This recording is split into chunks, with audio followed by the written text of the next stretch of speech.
see the writing on the pavement. Young kids, they're growing up in basements. Online, a whole new generation. I'ma make mine, so you better go take it. Always, they need a new replacement. Decentralized, can't contain it. We're changing lives, yeah, upgrading. Call it suicide of the older generation. What keeps you up at night, yeah? Make all the demons quiet, yeah. We were built to thrive, yeah. I think that we've all had enough. What keeps you up at night, yeah? Make all the demons quiet, yeah. We were built to thrive, yeah. I think that we've all had enough. Yeah, I think that we've all had enough. Sick and tired with the old plan. They know that we're calling it wrong. You got me like, oh yeah, I think that we've all had enough. Sick and tired with the old plan. They know that we're calling it wrong. Hey, it's too late to try to go contain it. A generation fueled by creation. We live lives on a small screen nation. We control the airwaves, no negotiation. I refuse to think we need saving. Something good will come from creation. And when we think that the world is too anxious, we'll adapt, evolve, survive, and save it. What keeps you up at night, yeah? Make all the demons quiet, yeah. We were built to thrive, yeah. I think that we've all had enough. What keeps you up at night, yeah? Make all the demons quiet, yeah. We were built to thrive, yeah. I think that we've all had enough. Yeah, I think that we've all had enough.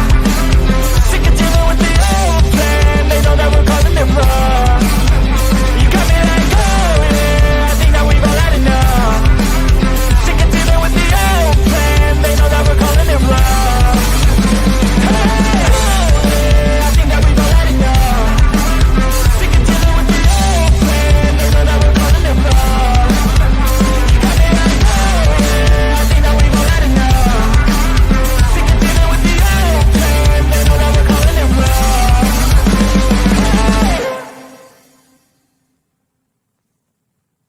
Nobody is coming to save you. Get up. Be your own hero.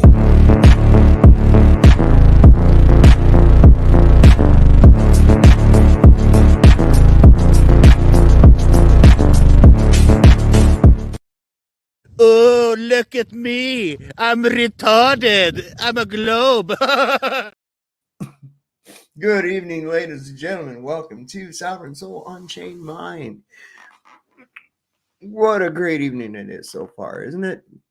Wonderful and rainy here. Been raining. Wanting to mow my grass here for a few weeks now. No, actually for a few days. It's just when it starts getting up, I'm like, oh, I'm going to have to mow. Whoa, it just starts growing like it's no tomorrow. And so then, of course, now it's all wet, which is going to make fun for it. So I may have an opportunity tomorrow to get to it without the clumping and crap that goes along with it. Oh my God. So I've got Luca backstage. And I know that a lot of the audience is not a real big fan of Luca. But what I'm going to do, just because of that, is we're going to ask the audience here and see, should I allow Luca to come up? All right. And then we'll say start the poll. Let's see what the people say, Luca. All right. So anyway, it'd be a few minutes before I brought anybody on anyways, because I got some stuff to go through here today. Really some wild shit. No. Oh, have mercy, please, not Luca. It's not looking good for you, Luca. Put a time limit on Luca. That's not a bad idea, Mike. That's not a bad idea. What kind of a time limit would you suggest? Just out of curiosity. Anyway, bad news for all of you that were waiting with bated breath for the Boeing Starliner team to be blasting off. They had to cancel it. Big surprise. The first historic astronaut launch due to a rocket issue, of course. Wait. I didn't cue you up yet, little man. we're going to get to you. I want to get back over to my spot here. There we go. Before we get to the main topic, this just came up. Letting me know. I have 33 watching. Illuminati confirmed. Absolutely. So it's delaying its first historic astronaut launch due to a rocket issue. A backup launch date has not been announced. Big surprise. Big surprise. And there it is, hulking in the background, straining against the bonds of the Earth to go to space. There it is. Sits at the Boeing Starliner spacecraft sits atop a United Launch Alliance Atlas V rocket at Space Launch Complex 41. 41, which how many launch complexes are there? That's what I'd like to know. After the planned launch of the NASA's Boeing crew flight test was scrubbed on May the 6th, and of course that's today, 2024 in Cape Canaveral, Florida. There it is. So they said their new commercial spacecraft Starliner waved off its first launch attempt late tonight, May the 6th, due to a problem with an oxygen relief valve on the Centaur stage of the Atlas V. Oxygen relief valve. Man, yeah, that could be bad. The flight's rocket, manufactured by United Launch Alliance, has flown missions since 2002 with a 100% success rate, but this is its first mission with astronauts. You ain't getting my ass up on that thing. Fuck you. You don't pay me enough to go up on that thing. Now, I don't mind wearing the harnesses and bouncing around and eating peanut butter out of a tube and shit. I'll do all that, but I ain't really getting on one of them fucking things. No way in hell. The engineering team has evaluated the vehicle is not in a configuration where we can proceed with flight today. In other words, it's broke. The ship broke, man. What's wrong with the rocket? This ship broke, yo. An official in mission control said in a call-out broadcast on NASA television roughly 2 hours and 1 minute before the scheduled launch at 10:34 p.m. A new launch date has not been announced. So, you're just going to have to wait for this historic first astronaut flight, whatever the fuck it is they're going. When are they going to finally put a black person on the moon? You racist ass NASA, right? So it says once it goes into space, Starliner will carry its first astronaut crew to the International Space Station. 2 Navy test pilots, long duration astronauts. Their new Starliner mission is expected to spend about a week at the orbiting complex. So this isn't going to happen anytime soon. The rocket was broke. It's fucked up. Nobody's going, man. Wow, we're at 50-50 right here, Luca. We're at 50-50. And that's 4 minutes ago. So I'm going to err on the side of caution. And I'm going to bring you up. There's Luca. He's here. He made it. Surely the audience would be going on, right? No? Yeah.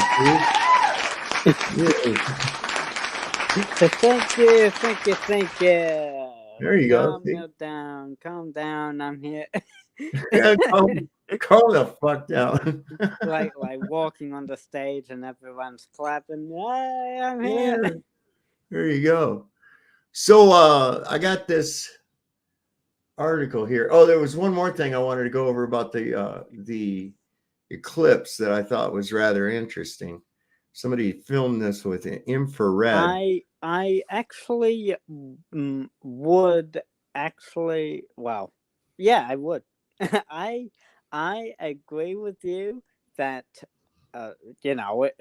it's taking an awful long time for them to NASA. To go back to the moon. Oh yeah, they've extended it way too long, and the amount of money as well. that, I agree with you on that only.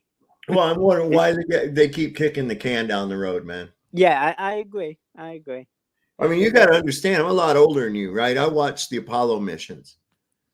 And they were telling us when we were kids, man, they had the presidential physical fitness thing going on because it was going to be the generation that goes to space. And they were telling us that there would be, condos and shit on the moon, and going into back and forth to the moon will be as regular as flying to Florida or any of this other nonsense.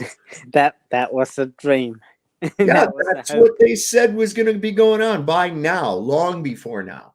In fact, it was so highly projected that there was a show that came on TV that was called Space 1999. And it was about an already established base on the moon. And of course, the date was 1999. But they like, some people predicted we would have flying cars by now. Some people said that hoverboards, like actual but this hoverboards, wasn't would be a just thing. some people. This wasn't some people. This was NASA scientists and engineers. This was Carl Sagan.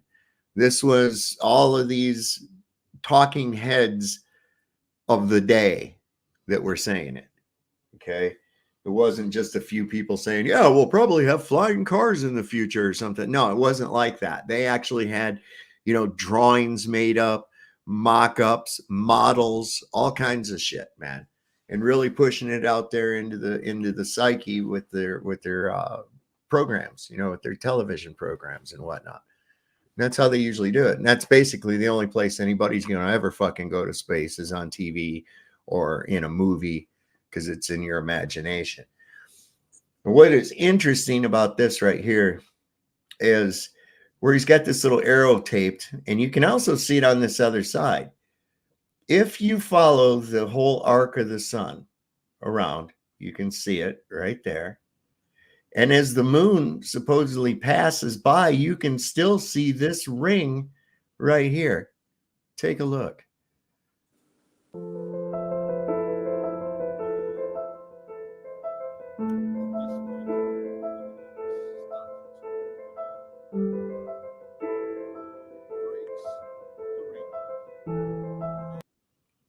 How are you seeing this? How are you seeing this? Look at this. What?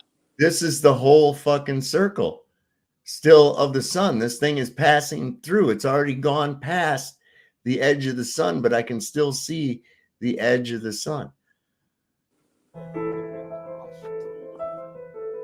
Look at now. What is it? The moon is a Vesica Pisces?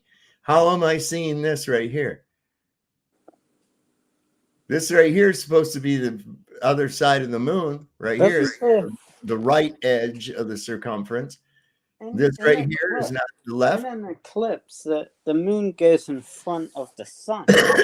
Yeah, but how am I seeing the sun through it? Look at that. But how am I seeing the rest of the sun? That's the moon. Really? The moon is shaped like a football? There's the edge of the moon. There's the right side of it. And this is the left side. So the moon is now turned into a football for some reason.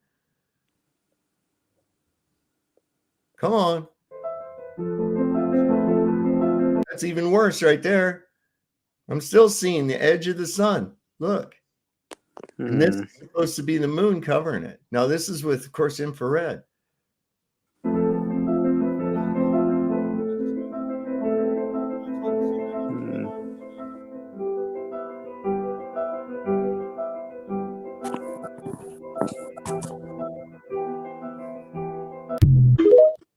That's pretty crazy shit right there, man. What's up, Jeff?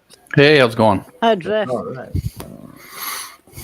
So, yeah, I just thought I'd share that with everybody before I close that off, because I had that stuff on the screen. I was looking at that. I watched it probably about 20 times, and I'm like, that is no way. That is something shading out the sun or polarizing it or something is going on there, but it is definitely not solid. Whatever it is, it's blocking that out. So did y'all hear about the? Let me pull this article up. I got it. This is on several different outlets. You can do like a simple whatever your search engine that you use. Go in and put ocean beneath Earth's crust. And Crap. Yeah.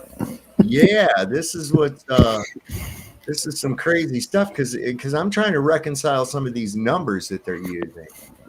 And let me just bring this up first off. So scientists discover massive ocean beneath Earth's surface bigger than all the seas above land. Mm-hmm. So it says here, scientists have discovered a huge pool of water beneath the Earth's surface. The huge supply of water is actually hidden underneath the Earth's crust, and it's 3 times bigger than the oceans that sit on the surface. Now think about that. 3 times bigger. Mm-hmm. You have to it's the area would be smaller because you have your Earth's crust that goes inward. Well, so how are they talking about bigger in area or bigger in volume? Yeah, they don't tell you that, right? You see? And I think they're talking about volume because in this other little video that I've got of from a news outlet talking about it, that I believe they're talking about the volume of it. But this is also gets a little bit more screwy. It was discovered pretty recently too. Science fighting all the way back in 2014, and we're just now hearing about this, right? Considering it's hidden a whopping 400 miles underground, it's not exactly accessible. Now, if I'm not mistaken, the deepest we've ever drilled into the Earth's crust is just shy of 8 miles. I think it was 9 kilometers, something like that. Yep. Is that correct? Yep. So how the fuck they know what's 400 miles underground? They measured it. Yeah, I know. And it's just like with that deep borehole, they had these scientists were telling them, geologists telling them what they were going to run into at every step of the way, and they were wrong the whole way down. They were completely wrong about what they were going to run across. And so I'm speculative about this 400 miles underground, how they would know that. But I'm also looking at this as kind of some soft disclosure, because I think it's funny that we're just now kind of hearing about this. Yeah. And it's not long after that guy that went down in the submarine found that lake at the bottom of the ocean. Yep. And that weird water that you couldn't penetrate. Yeah, and people have been talking about 12 kilometers. Brian, good to see you, Brian. I'm going to give a shout out here to everybody here in just one second, because I was anxious to kind of get to this. If they, I don't know. It's like, okay, so with the Nikon, people are noticing the aquatic effect of stars with the P1000 and things like that. People talking about the medium above our atmosphere being actually water or a superfluid.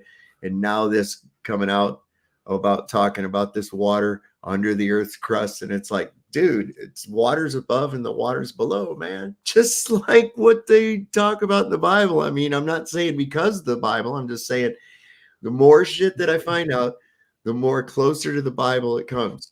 They're trying to explain away that part of Scripture, right? The waters above and below. Oh, Probably. There's the waters below. And the thing is, it says it's contained inside a blue rock known as ringwoodite. How do they know it's blue? Did they go down there and see it? Well, I did a search and I got a picture of it. Someone. But if you do an image search for ringwoodite, and you'll get like this, there's an image of this blue crystal. I think they show it on here. But then I saw another one that's brown, another one that looks silver, and it's like, well, and it wasn't even that. It was a little spot on the thing that they were pointing to that said that was what it was. Oh, God. Yeah. I'm like, So okay, ringwoodite. garbage. How come I've never heard of this shit before? Yeah. I mean- Ringworm, more like. Yeah, right. Well, they say it's named after a guy, Ringwood. I got a little video about Ringwood we'll watch here in just a minute. Real quick, I'm going to give a shout out. Let me see who all I got here tonight. Holy cow, I got Jeff Gashead. We got 60 people in here right now. And how many over on we got 5 over on the Rumble side. So good evening to everybody. Twilight Nights over on the Rumble side. We've got let's see, Jeff Gashead here tonight. Lazarus, FE Nation's with us again. What's this? This is with Infer. What's he Hey, got? Luca, just stop Googling stuff and posting it Who's doing it? in the private chat on the street. Oh yeah. We're gonna get into all that shit. There, Luca, save your strength. Hang on, let me. All right. I don't need to Google it because you'll Google it. I don't Google. That sounds kind of gay. Googling things. What? You know. That It does. makes no sense. Hey, honey, you want me to Google you tonight? A bunch of turkeys. Google. Even in a sexy voice, it still doesn't sound sexy. No, it doesn't. It doesn't. Well, you never know. I never found feet to be sexy, but there's men taking second mortgages on their homes for OnlyFans to look at chicks' feet. So I don't know, man. Everybody's got their own little kinks. Yeah, you know? everyone has got that. You're right. So let's see. Realize with us. Unindoctrinated, Jehovah's lovely daughter, Barbara. Brian from the Dose of Reality. Are you done with your stream? I've been had it on in there in the front room one more all day. Last one. Let's see. Joyce B's with us. Jonathan Pernice. I'm going to say it that way. This is my show and I can do what I want. LJ's with us here today. Joyce B. Dreamy Lynn, allergic to the bullshit, is here with us. Dr. Bass, reverse psychology from Bass Ackwards University. Bubbly loves Jesus. Keenan Perdhome, the Naikas. What's up, kiddo? And we got Pepsi Girl with us. Good to see you as well. Mojo Shop, what's up? And smoking some of that what you left me, brother. It's good stuff, man. Let's see who else. Day Trooper. He was a day trooper. Bobby loved Jesus. Yeah, I like that. That's a good name too. Let's see, I think that's pretty much cover everybody I see so far, unless somebody sneaks in on us. We'll continue on this here a little bit. It says as you were saying, Jeff, it's contained in a blue rock. And I was thinking about that blue ice that they talk about in Antarctica too. The sky ice. Yeah. What the hell? I'd have to see some of that. Yeah. Oh, but it can only be down there. As soon as they try to remove it from there, it just goes away. Okay. It's in the Earth's mantle, which acts as a sort of sponge for that huge body of H2O. So it's not a liquid, solid, or gas, but a fourth molecular structure of water contained inside the mantle rock. What fourth molecular structure? The hell's that crap? There's only 4 states. So is it plasma? I don't think water can become plasma, can it? I don't either. I don't believe it has a plasma state. It's a liquid, solid, or gas, but a fourth molecular structure of water contained inside the rock. Yeah, that just sounds fishy to me. It really does. Garbage. Like, yeah, they're just trying to explain away. Oh, this is the waters under the firmament, and the waters below. This is the waters below that they're talking about in the Bible. I think that's what they're going to try and explain away. So it says the ringwoodite is like a sponge soaking up water. There is something very special about the crystal structure of ringwoodite. You'll give me a big gob of ringwoodite there, and let me see you suck it up like Bounty. Suck up some water with it, or whatever. Or squeeze it and get some water. Come on. Let's see. It allows it to attract hydrogen and trap water. What? He was part of the Steve Jacobson, geophysicist. Is wingwoodite plasma? Well, I don't. Well, there's only 4 states of matter: solid, liquid, gas, and plasma. That's Mhm. it. There's no other imaginary ones. There's just those 4 states. That's it.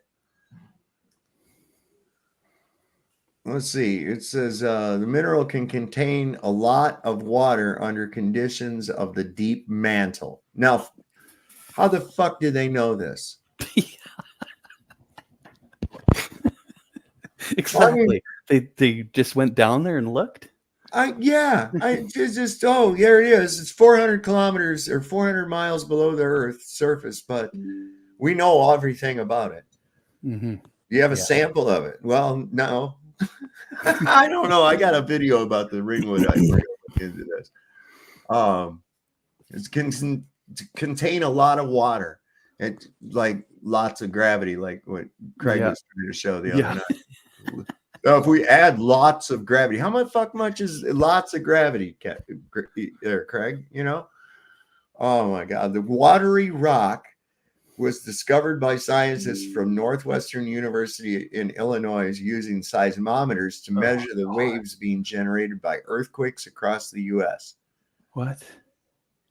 Oh my God. The So watery rock was discovered by so nobody's seen this shit. but I it guess exists. they just Yeah. discovered it from Okay, size. this is the last one. That's the last one I'm posting in the private chat. I found yeah. All right, I'll get into it here. I'm by measuring the speed and depth of those. It says in their research they found that the waves weren't limited to the Earth's surface, but moving throughout the planet's core. Through the core, huh? Yeah, yeah. Even I don't understand. What Like, happens? they- What happens to the volume of a sphere when you decrease it? When you decrease the size of the sphere, what happens to the volume? The volume would get smaller? Right, exponentially. Exponentially smaller. Okay. Mm-hmm. So now this means that we have to shave 800 miles off of the diameter of the Earth. Why? Well, because that's how far down the water is. Right? So if it's down 400 miles beneath the crust of the Earth, so it's down 400 miles, that means that water starts in a ball, I guess, at 400 miles deep, which would put it at a 400-mile less radius, which of course would be 800 less in diameter.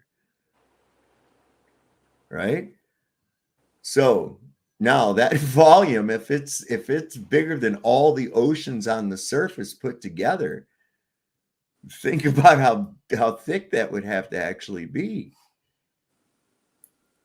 Yeah. That's insane, man. So you're wondering how big is wingwoodite? Mm-mm. No. Nope. How big? I'm is reconciling the volume of water they're saying is down 400 miles as opposed to the volume of all of the water on the Earth's surface. Okay. The Earth's surface is 71% water. Yes, that's fine. But well, it depends what it means by surface, I guess. If it just means like the water just on the surface compared to the water underneath the Well, surface. that's where we're trying to work it out whether they're talking about volume or area. I think it's volume. Okay, well that would be a big problem. Yeah, it sure would.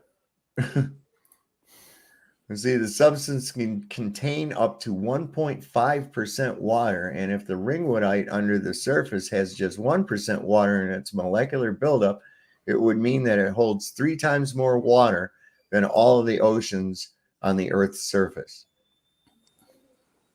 It's We're like a talking about all the reservoir, volume. right? That's interesting. I'm talking about the volume of it all and going way beyond what it yeah. I'm sorry. Yeah, That's a load of garbage. it really is. Oh, my first message. Yeah, yeah. What I googled, what I googled, said it was volume. Yeah, it says here volume. Yeah, that's what he ends up talking about Yeah. because But why is that? Why is volume a problem? because you're dealing with a smaller sphere when you're in there. Okay, 400 miles, which is 800 miles diameter smaller.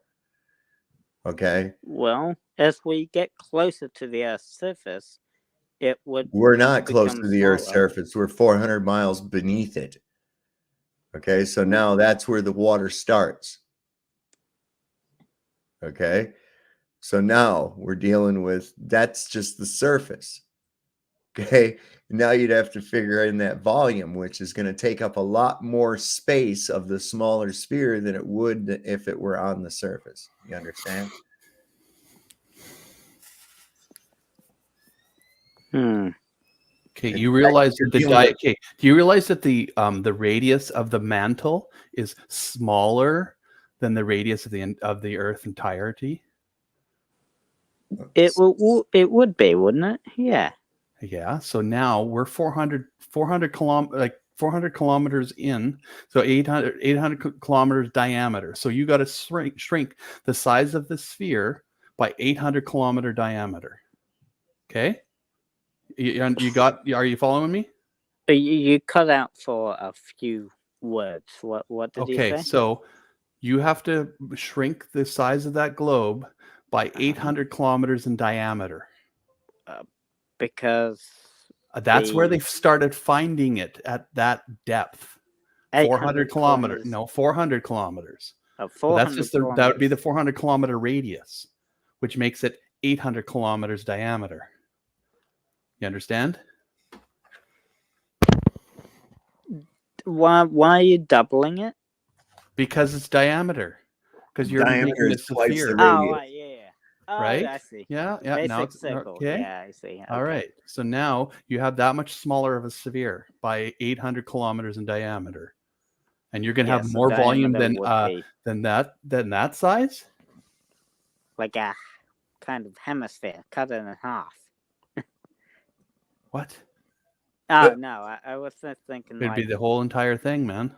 Yes, the diameter. And then we have to remember how big is the core, the molten core. So we got to take the size of the molten core out of there as well. So you lose all of that inner part. Yep. Right? Why? Because it's the molten core. It can't be the water. It can't be the water if it's the molten core, right? Yeah, it's a molten iron core, remember? Yeah. Okay. Yeah. The size of that molten iron core, you have to take that away from the inner part of that sphere now. So you don't have that volume and you don't have that outer volume. So now you have this little strip in there. Why are we removing part of the Earth? Because we're trying to determine how much volume is in that, what they're saying is there. Because they're saying it's 3 times more volume than the entire oceans on the Earth. So how much volume is in the reservoir? They said 3 times as much. Oh, so how much volume is okay? So how much space is that taken up in there? That's what we're looking at. Holy cow, man! So how much volume? So anyway, what is ringwoodite? Here we go. This is the mineral assignment for mineralogy. I'm Samuel Thompson. My mineral was ringwoodite. So, ringwoodite was named after an Australian. It would be one. Alfred E. Shut up, Ringwood. Luca. He was We're a listening professor to of stuff. geology at the Australian National University. He was also the recipient of the Bowie Medal, the Wollaston Medal, and the HHS Medal. So he was quite accomplished. They named the mineral after him because he was the first person to predict the existence of the mineral in a lab environment. What type of mineral is ringwoodite? Ringwoodite is a silicate. More specifically, it's a nesosilicate or a orthosilicate, otherwise called an orthosilicate. It crystallizes in the isometric or cubic crystal system, and it's a polymorph of olivine or olivine forsterite. So where does the mineral commonly form? Well, the mineral commonly forms within the transition zone of Earth's mantle. So the transition zone is between the upper and the lower mantle.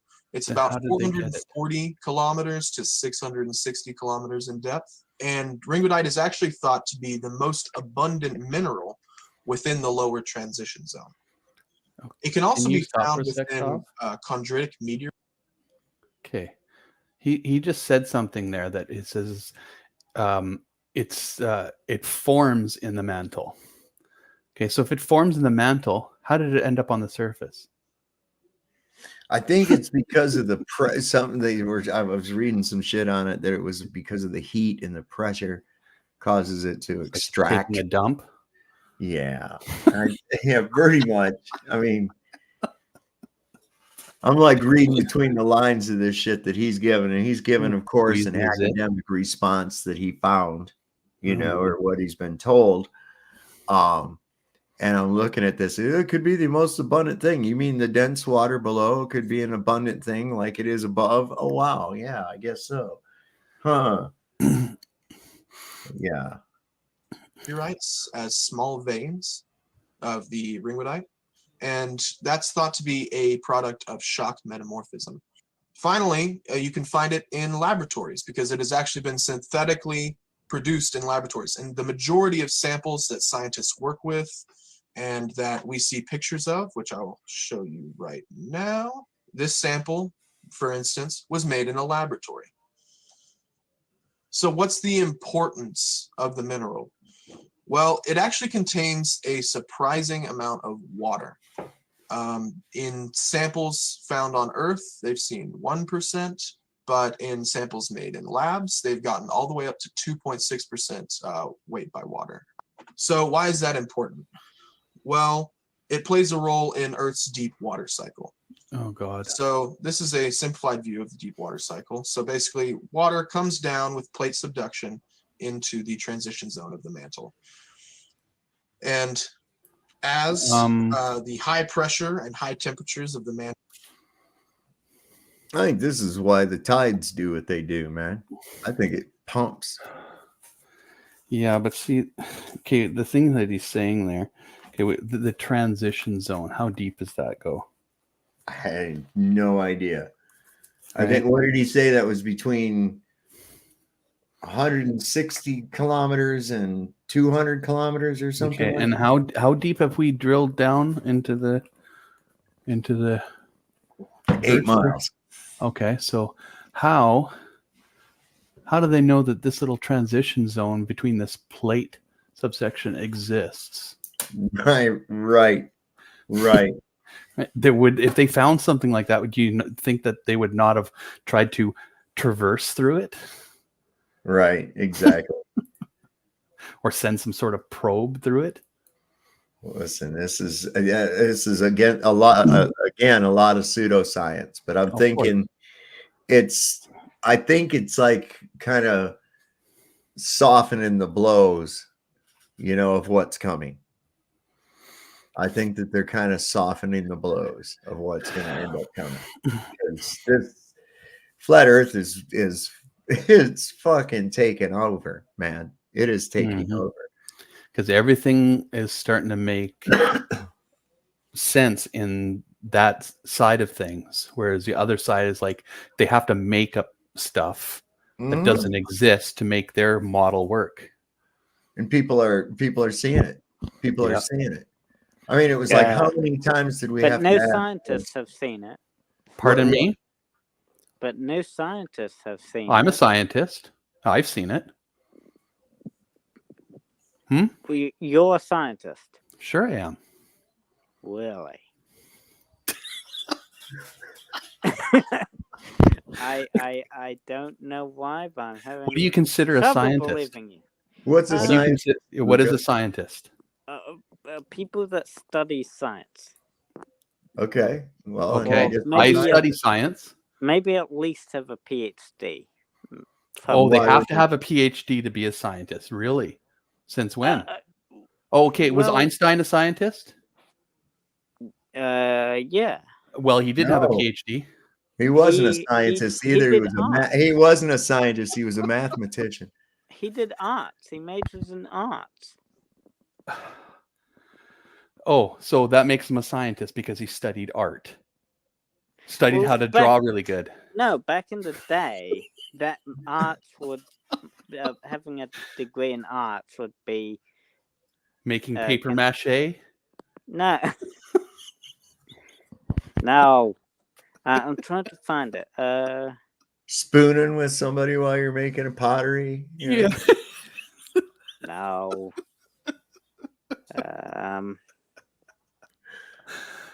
Oh. Yeah, what defines a scientist, Luca?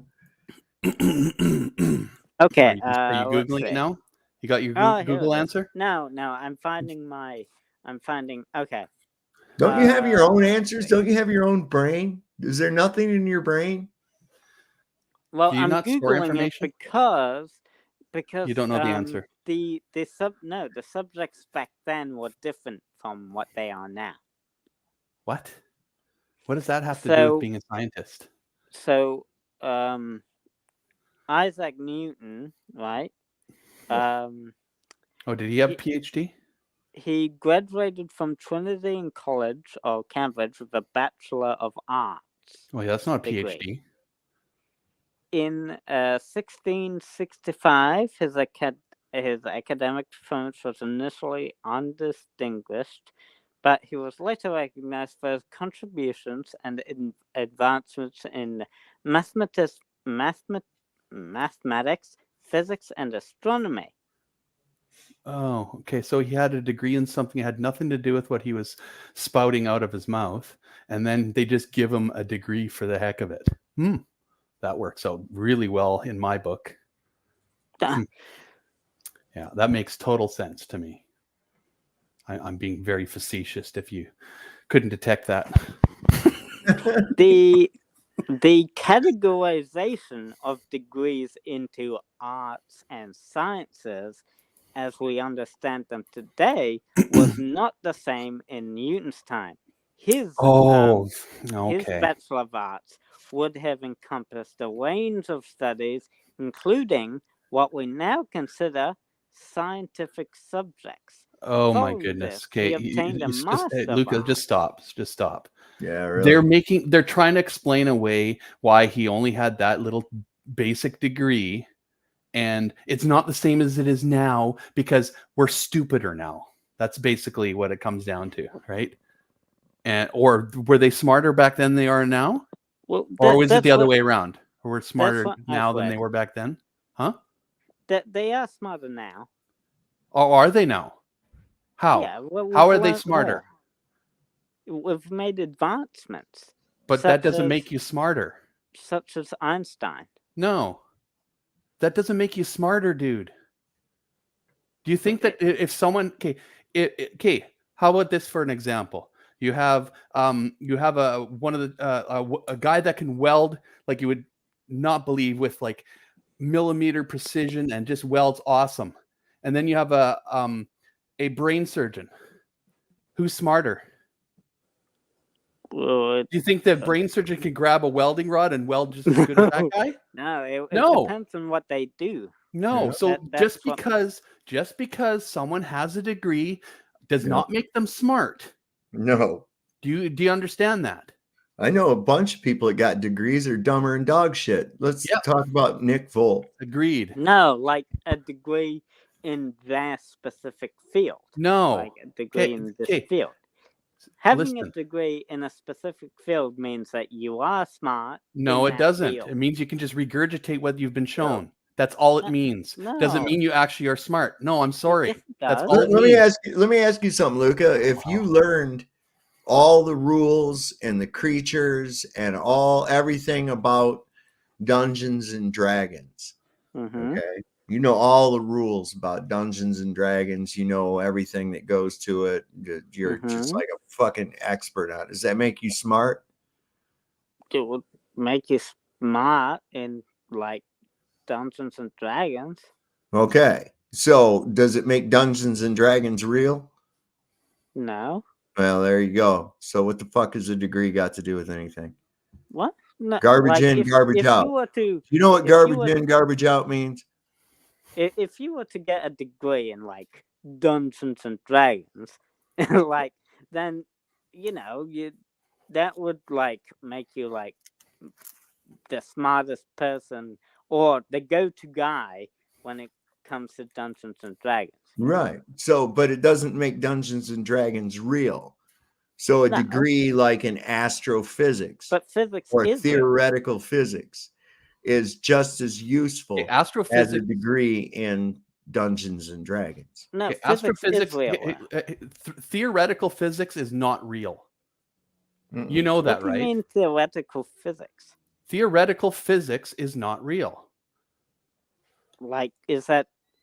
Well, it certainly helps. No, it it doesn't. All they do is just think of stuff that doesn't exist and try to explain it away with equations and fancy little drawings. They're like, theoretically, if this were to happen, then this would make sense. Something like that, right? Did you know, Luca, that Newton didn't even believe in gravity? He did. No, he believe didn't. in gravity. No, he didn't. That's Read like that. It says, "'Tis inconceivable that inanimate brute matter should, without mediation of something else which is not material, operate upon and affect other matter without mutual contact, as it must be if gravitation, in the sense of Epicurus, be essential and inherent in it. And this is one reason why I desire you would not ascribe innate gravity to me. That gravity should be innate, inherent, and essential to matter, so that one body may act upon another at a distance through a vacuum without the mediation of anything else, by and through which their action and force may be conveyed upon one to another, is to me so great an absurdity that I believe no man who has in philosophical matters in a competent faculty of thinking can ever fall into it. Gravity must be caused by an agent acting constantly according to certain laws, but whether this agent be material or immaterial, I have left to the consideration of my readers." So he's like, don't put my name on that shit. Okay. But they keep doing it. Yeah, they do. They after he died. Yeah. like They go, well, he's dead. He doesn't know any better. So anyway, let's finish this thing. It only got like less than about a half a minute of this and find out about ringwoodite. Potential effect. no, but It melts, Luca, releasing that water back up to the surface. That water actually also lowers the melting point of the ringwoodite, so it becomes easier to melt and forms more magma. And a final little fun fact is that it's actually thought that the mantle reservoir of Earth contains up to 3 times more water than Earth's oceans, all in the form of hydroxides, seen in minerals like ringwoodite or other polymorphs of olivine. So that is ringwoodite. Thanks. Blah. and all they had was a laboratory grown sample of it. Yeah, and it was like 2%. So now if you actually take that, the highest they got was 2%. So now if you take that number, that 2%, by the total amount of the mantle that they're saying is there, and you take that amount away, there's no way you're going to equal the volume on the surface of the Earth. There's no way. 2%. Right. That would take a lot of that mineral. There would be a lot of that mineral. You'd have to be solely only that mineral and nothing else, just that mineral. And at the highest percentage they said they could get was 2.8%. Yep. So now you take that 2.8% and multiply that by that amount of supposed small, tiny little sphere with like a donut, essentially, a hollowed out sphere, then you're going to have not much left. It's no way. They're just spouting out garbage. They're trying to explain away things that they can't explain, and they're just making up shit. That's all. The first thing that got me was that depth. And I was like, how the hell do you even know about it? Yeah. Well, You know? we used sound waves. Sound waves told us what it was. Did it come back and tell you, hey, I'm ringwoodite down here and I have water inside me? Would you agree that that because I've heard about this final experiment thing that is happening in December, I think, 2024. So, though it has nothing really to do with what we're talking about now, I was just wondering on your opinion on it. What is it that's happening? Like a bunch of flat earthers and a bunch of globers are going to Antarctica. No, they won't. They're gonna try. They're gonna try, but when they find out that there's no free exploration and that they get their permits denied and they won't get their money back, you watch. Nobody's going to fucking Antarctica. That's not what their final experiment is. It's not going to Antarctica. It's going to Antarctica and seeing the 24-hour sun. And the thing is this: if the sun is visible for 24 hours, that means the Earth is a globe. If it's not, that means the Earth is flat. So that's what they're going to do.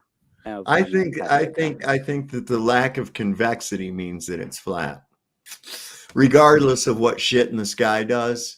The lack of convexity has got you by the fucking short and curlies every time, buddy. So hopefully, this will be the final experiment, as it says. They won't. Yeah, whatever. Yeah, that's what I'm saying. I'll agree. If the sun is not visible for 24 hours, I'll agree that the Earth is flat. How about that? I don't give a shit what you believe. If you can show me some convexity, then we can talk. If you can show me demonstrable and repeatable experimentation that allows you to defy the very rudimentary physical natural laws that the globe Earth defies, by all means, show that. That's what I want to see. I would just say, like, how did no physics students or science students see that? Like, how did they not see that? How come? How do they not see what? Didn't see that? How did they not see what? How did they not know that? Like, how come nobody ever thought of that before? They have. You actually think this is a new concept? That's the problem. Yeah, well, I don't. Been around when do you think people started talking about this, man? It's just like how did no one see that it was density that pulls things down and gravity doesn't exist? They did. Guy's name was nothing. First off, Luca, nothing is pulled down.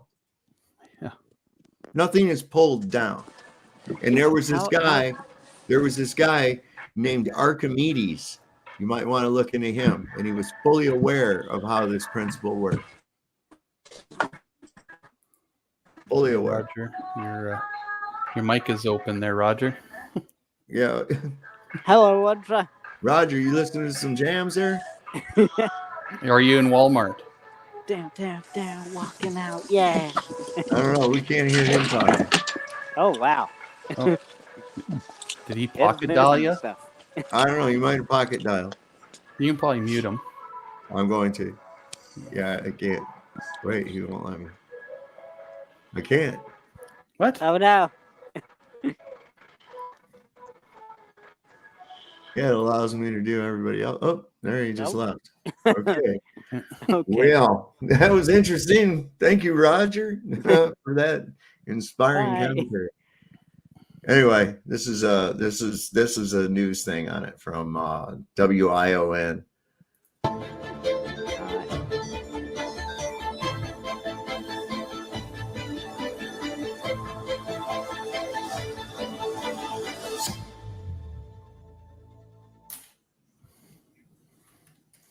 What lies below the Earth's surface? The crust, the mantle filled with hot lava, the deep and bubbling hot core. Yes, all of that is true, but there is also something else there. Scientists have found an ocean under the Earth's surface, a massive one at that. Sounds staggering, right? Let me tell you all about it. The discovery has been made some 700 kilometers deep into the Earth. The ocean lies just above the lower mantle in something called the mantle transition zone. The water is present in a rock known as ringwoodite. And do you know how big this ocean is? About 3 times the volume of all the planet's oceans combined. So if you take all of the Earth's oceans and triple them, that is the amount of water discovered inside the Earth. Now the question is, how does this water get there? Was it present when our planet was formed, or did it appear due to some process that happened later? Now, according to the findings presented in a 2014 scientific paper, the water cycle extends deep into the Earth's interior. Scientists believe the oceanic crust slides under adjoining plates of crust and sinks into the mantle, carrying water with it. They have now concluded that there is a mantle transition zone that acts as a large reservoir of water. Oh, so they're concluding that is because the minerals in this zone have a high water storage capacity. Consider ringwoodite. The rock in which the ocean has been found, it has a crystal structure that attracts hydrogen. It is basically like a sponge which soaks up water. Researchers also studied earthquakes to make this discovery. They deployed an extensive network of 2,000 seismographs across the US and scrutinized seismic waves emitted by over 500 earthquakes. You see these waves traveling through Earth's inner layers experience deceleration when passing through damp rock, and this indicated that there is indeed an extensive water reservoir inside planet Earth. Really? Now that Hello, what again? Okay, you know what? I'm sorry, this is too retarded for me. Hello, what? I just lost IQ points listening to her. Oh, hi, what? Well, How's it going? I'm thinking, right there, it's like they're really trying to soft pedal it, and it looks like what they're trying to do is really, they're like, it's only a matter of time. We're going to have to start coming clean with this or something. I mean, it's like soft disclosure. The first thing I thought was water's above and the water's below. That was the first thing I thought of when I heard this story. Yeah. And then what are they going to say about Sheol? Right. Right. Oh, that's what it is. I mean, this is pretty huge, really. He discovered a huge cavern in the middle of the Earth. it's got floating things in there. Inside our planet. Yeah. the ocean has been unearthed, it challenges our understanding of the source of Earth's water. Yeah, All this while, we challenging my thought water intelligence. circulated between the atmosphere, surface water bodies, and the underground water table. But we never knew that it was present deep inside the Earth as well. How does it affect the cycling of water? Do we need to redraw the water cycles in our textbooks? The scientific endeavor behind this revelation was led by Stephen Jacobson, a researcher at Northwestern University. He now asserts that there is significant evidence supporting that Earth's water originated internally. Could that really be the case? We are now available in your country. Download the app now. Don't forget to stop at 7-Eleven. Oh, hello. Try some of my big bite. It's only $4.99. Hey, Luca, do you consider an engineer a degree? There is an engineering degree, so yeah. Okay. All right. So I'm an electronics engineer. So what do you think of me Okay. now? Do you think I'm stupid still? You can be an electronics engineer, sure. Okay. Yeah, you're. I'd consider you a go-to person when it comes to electronic engineering. You're smart. in Oh, so I'm smart now. Yeah, in But I thought all electronic flat earthers are engineering. stupid. You're smart in your particular field. Oh, is that what it is now? Yeah, No, well, that's what I've been saying. my father was an MIT graduate, dude, and he had a degree in physics and electronics engineering too, and he was a radar man in the Navy. Okay. On top of that, Okay. he never ever came to me and preached anything globe at all, ever. He let me figure it out on my own. Did he And I came home. say anything about a flat Earth there? No, he didn't say anything either way. He let me figure it out for myself. Then what's the say? What's the? I figured out the physics on my own, and I've patented inventions on my own. I have an electronic magnetic motor I patented when I was 15 years old and tried to sell it to GM, Chrysler, and Ford, and they didn't want anything to do with it because it didn't use oil or any oil product, and they turned me down flat out. I came to my own conclusions on my own, and I don't think I'm stupid. I have 3 degrees, and there's a lot of people in physics on the upper side that actually know what we're talking about now to be a fact. They want to keep the general public. That's basically what it is. And can you get me at least one person in physics that says the Earth is flat? You think they're going to admit it and lose their tenure or their position? You think they're stupid? Well, they have to. Did you actually see what happened to Brian Mullen? No, what happened? Oh, okay. Brian Mullen, he almost lost his job because of all of this his YouTube videos. Really? Yeah. What were his YouTube that's why he videos stopped about? it. Sorry? What were his YouTube videos about? About the physics of the flat Earth. Where did he work at, or where does he work at? I don't know where he actually works at, but that's they basically what doxed happened. him. They figured that out. Yeah. They played dirty in this realm. Yeah, they sure do. Yeah, I basically told him, it's like, well, it's either your job or this flat Earth nonsense, and he chose to make a living, right? So. Mm-hmm. And the chief executives over like the Royal Institute of Sciences actually are claiming it's geocentric now for the most part. They lean heavy now to geocentrism because there's more laws of physics that actually adhere to a geocentric system in itself.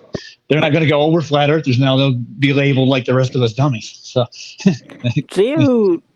geocentrism still involves a globe Earth, though. Not necessarily. No, not completely. It only means Earth-centered. That's what the word literally means, Luca. Earth-centered. Yeah, Earth, whatever. It doesn't matter. It's not indicative of the condition. Please keep in mind that level is a condition and not a shape. It's about how the sun is the center of the galaxy or something, or the universe, right? No, just our solar system. It originally went to sun-centric, but it grew over time into a bigger religion and a cosmos kind of thing. At the beginning, there were just 9 planets that orbited our sun in the center of the universe. And it's grown to be the great attractor that's at the center of our universe, and everything revolves around it in a spiral fashion, including the galaxy. See, what do you mean religion?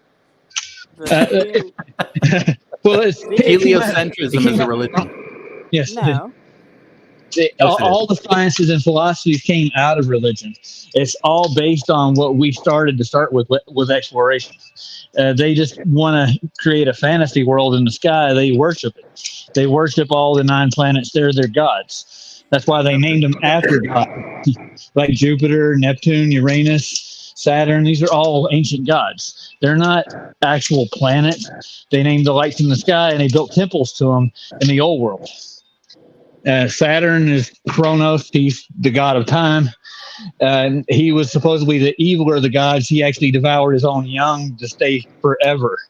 So he would give birth to a son and eat it. So that's where they get all the cosmology from too. It's from ancient lore. It's a religion, dude. It really is. There's no doubt about it. Yep, 100%. Yeah, I have to agree. I was trying to say something a little off topic, guys. You ever look up Jacques Cousteau's son and his exploration of Antarctica and all the turmoil he went through? And he actually committed suicide in the process, dude. Oh, wow. I didn't Yeah. No It's way. Yeah, and Jacques Cousteau passed away trying to do exploration too. I think anybody that goes out past that point in Antarctica, they don't want them out there. There's something out there that they don't want anybody to get their hands on. Of course. Yeah. And I'm pretty sure they're valuable stuff, man. And the Rockefeller have an empire built down there. Mhm. I can almost on it. Yeah. Okay, I'm back off topic. Another rabbit hole. This is kind of cool. I just ran across this the other day. Regarding like what you were talking about, look, they've got all these different. See, we've seen the orthographic patterns of all these planets, and I think this is pretty cool little model. I mean, just check this out. Well, I'm gonna tell you what Nathan will say. You need a flat Earth for that.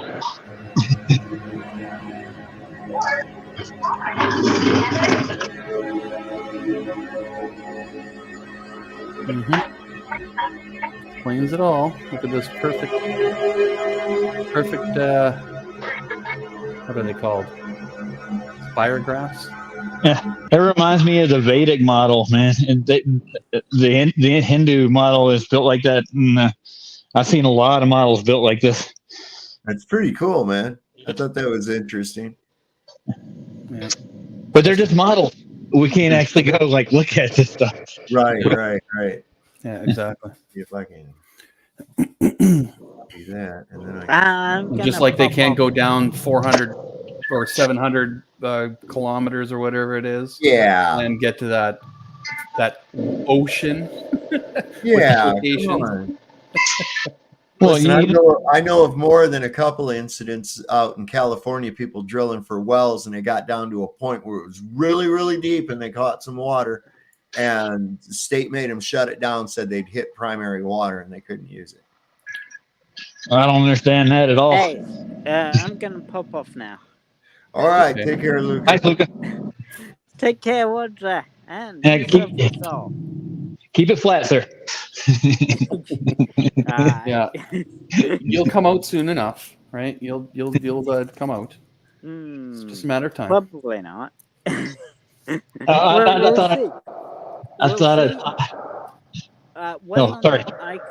whether or not I become a flat earther or not will be determined after 2024.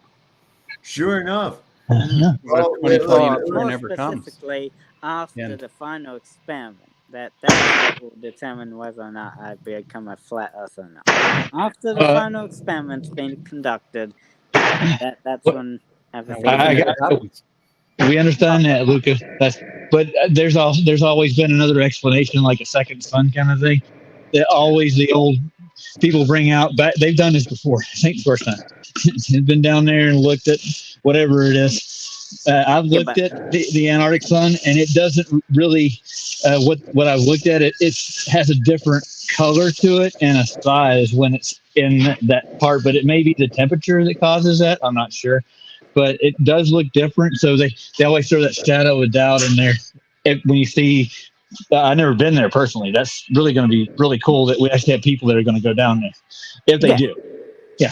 But the point is, that's what the final experiment's going to do. So everything hopefully will get sorted after the final experiment. Mm-hmm. That's what I'm waiting for. I'd be suspect on who's actually going. I like to think know. I would definitely not call it the final experiment. I mean, if your whole argument for convexity is resting on shit in the sky, you've got a problem. That's just my own opinion of that. Yeah. I mean, look, we've got, I think Eric Dubé as well. Eric Dubé is going. FTF is going. Really? Toon, I believe, is going as well. We've got I wonder who's got a bunk with me. David Weiss, I believe, is Well, also going. I hear there's gold down there, Saul. So he's going to probably go dig for it. Yeah, FTFE. He got rolled up his nose. Lots He's and digging lots of for it. people. Hold on. I'll try and find the. I'll try and find the. I'll call.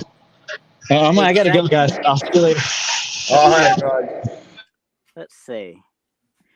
I'll try and find the exact names. Let's see. Yeah, when it happens, we'll get to it. I don't care. I really don't. When it happens, we'll see what happens from it. That's all I'm worried about. So, ladies and gentlemen, thanks. Let's thank Luca for coming on. Thank you, Luca. And we'll see you next time, buddy.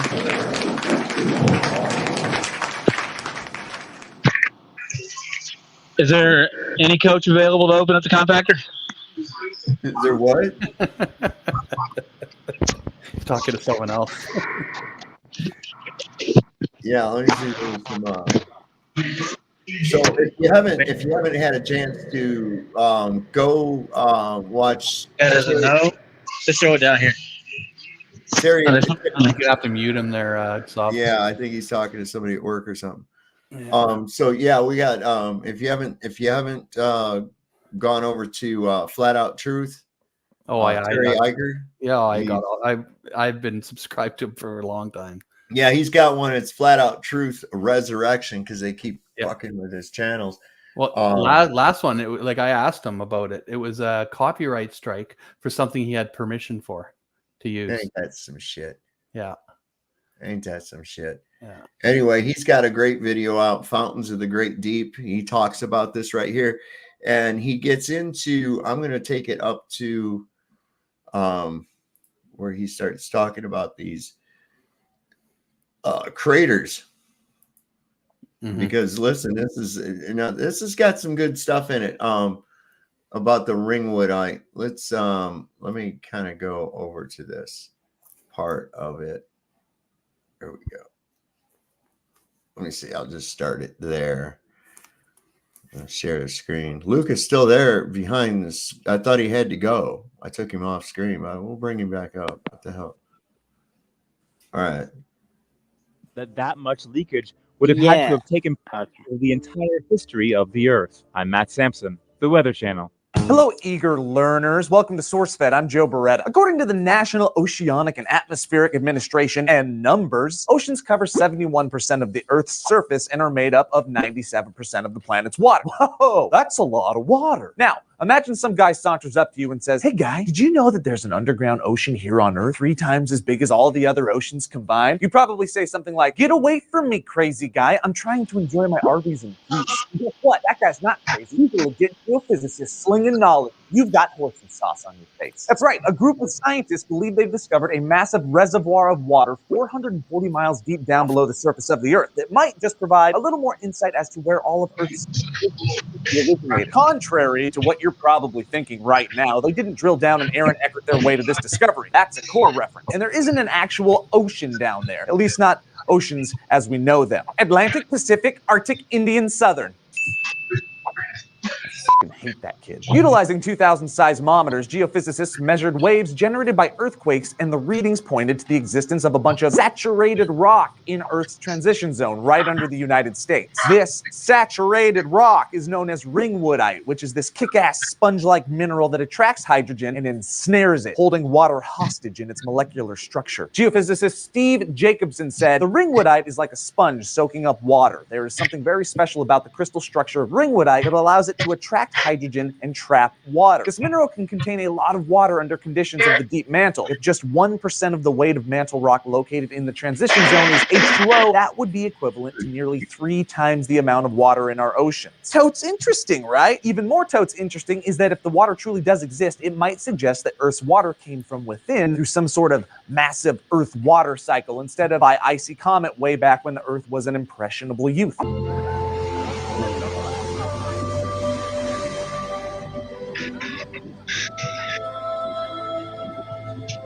So I want to tell you about another interesting thing too, is that there are vortexes that are mapped. Yep. And boats going in there and getting sucked down. Yeah, even going back to the 1587 Urbano Monte map we found right up there by Norway, where it had this little swirl drawn. And I know there's no way to go that way. Yeah. No, you can't get through there. You have to go around. Here, dude, we can hear you. Sorry. I'm going to mute. Okay, so I found the people that are participating in the final experiment. Okay. Yeah, that's that. Do you wanna? You want to read them off real quick before we get going, or? Okay, I'll read them off there. All right. Let's see. On the flat Earth side, we have allegedly David Weiss, Eric Dubé, Zeranism, Mark Sargent, ODD TV, Dean Odell, Nathan Oakley, Austin Whitsett, Dave Murphy, Tanner Stewart, Matt Long, Flatzoid, Taboo Conspiracy, Eddie Bravo, Santos Bonacci, Caleb, Flat Earth, Dell, Beyond the Imaginary Curve, Sean Griffin, Ken Heidebrecht, Sean Hibbler, Robbie Davidson, Adele. All right, Luca, here, you know what? You can stop right now because I think Flatzoid being one of those guys going there, I think that would be news to him.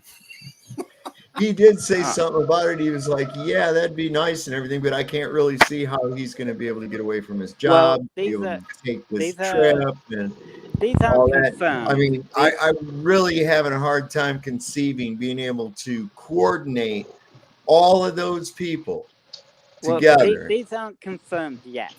Well, of course not. I mean, when was I mean, I've been wondering myself, where's the ODD TV? I haven't seen anything from ODD TV in like a year or more. He's in my neighborhood. He's right down the road from me here. It's not confirmed, but they have been sent an invitation. Oh, well, shit. Wait until you got a confirmed list before we start reading off. Hey, Roger, Roger, is he still alive? Yeah, he's still alive. I tried to contact him, but he's very scarce to be found. But he went on the local news here, and they did the same thing they did to the rest of us. He went on Channel 9 here in Denver and did a whole presentation for Flat Earth, and their meteorologist at the weather station just looked at him the next day and said, "It's round," and that was the end of it. Oh, really? It's on his channel. Watch it. Go to ODD TV, his channel, and watch it. They have a traveling glass box that you can ride around in, and they do interviews with like local people, and they did an interview with ODD, and the only rebuttal that any of them had was "it's round," and they over to you, Bob. Like, all right. So Daniel Watkins said he heard that ODD TV is in jail. Yeah, I think I don't know. I can look into it, but I mean, he's kind of a hoodlum, dude. He really is. He's got a reputation around him. Yeah, I believe that. I could believe that. Well, I'll tell you one thing I do know. Did you know that every prolific serial killer in the 20th century was a globe Earth believer? Whoa. I wonder including why. Jack. I wonder why. Yeah, bro. No, that says miles for Luca there. Well, was it because Flat Earth wasn't a thing? Or no, it's been a thing longer than. Yeah, you actually think it's a new thing there, Luca. That's the problem. You actually think it's new. It's ancient, dude. Like ancient. Oh, you're listening to stupid people that say, "Oh, it's only been around since 2017." Yeah, go on Quantum Eraser's channel. He has a whole bunch of flat Earth proofs from like the early 1900s to even before that, in 18th century, 17th century Babylonians and stuff. They actually took like the solar cycle and they compared it to their predictions they had with the luminaries and stuff. He's got it all on file. It's recorded, verified. He has a degree in quantum mechanics too. So, he's not a stupid guy. He's been in these debates for a long time. I like your name now, Luca. Luca, flat Earth for life, globe Earth is gay. How did that happen? Saab, have you been playing with the names again? Not me. I'm gonna bring up Brenda in a minute. Hold on. Oh no! No, you had to bring her up. You had to mention Brenda. Oh my God, there she is. How about those swimsuit calendars? Are they available right now? This is a page from it. I gotta go now. Bye. He's running from Brenda. Yeah. Hold on. See you again. Do you have erotic dreams about Brenda, Luca? Who's that? You don't know Brenda? Oh. No, Luca, really, do you have erotic dreams about Brenda? Who's Brenda? Brenda, you know Brenda. Come on, you got to know who Brenda is. What is she from a cartoon? The one that debated the girl that debated Flatzoid about objective morality. Huh. Oh, she's debated more than that, dude. You mean Craig? No, Brenda. Brenda. Huh. Brenda. Is that who that is? Is Craig Brenda? Right. Oh, I see. Yeah, I actually didn't know. I told Flatzoid this as well. I didn't know who Brenda was when I was. Well, you didn't hear me say it because, people don't like me on Flatzoid's channel, so I said it before the stream started. People don't and like I me left here. when the stream started. Dude, I'm on Flatzoid channel all the time, and I don't hate you. I just think you're wrong. Yep. Well, PJ. Well, actually, no, not PJ. But the other one, Miss Mud Queen. That's the one. Vicky? She doesn't like me.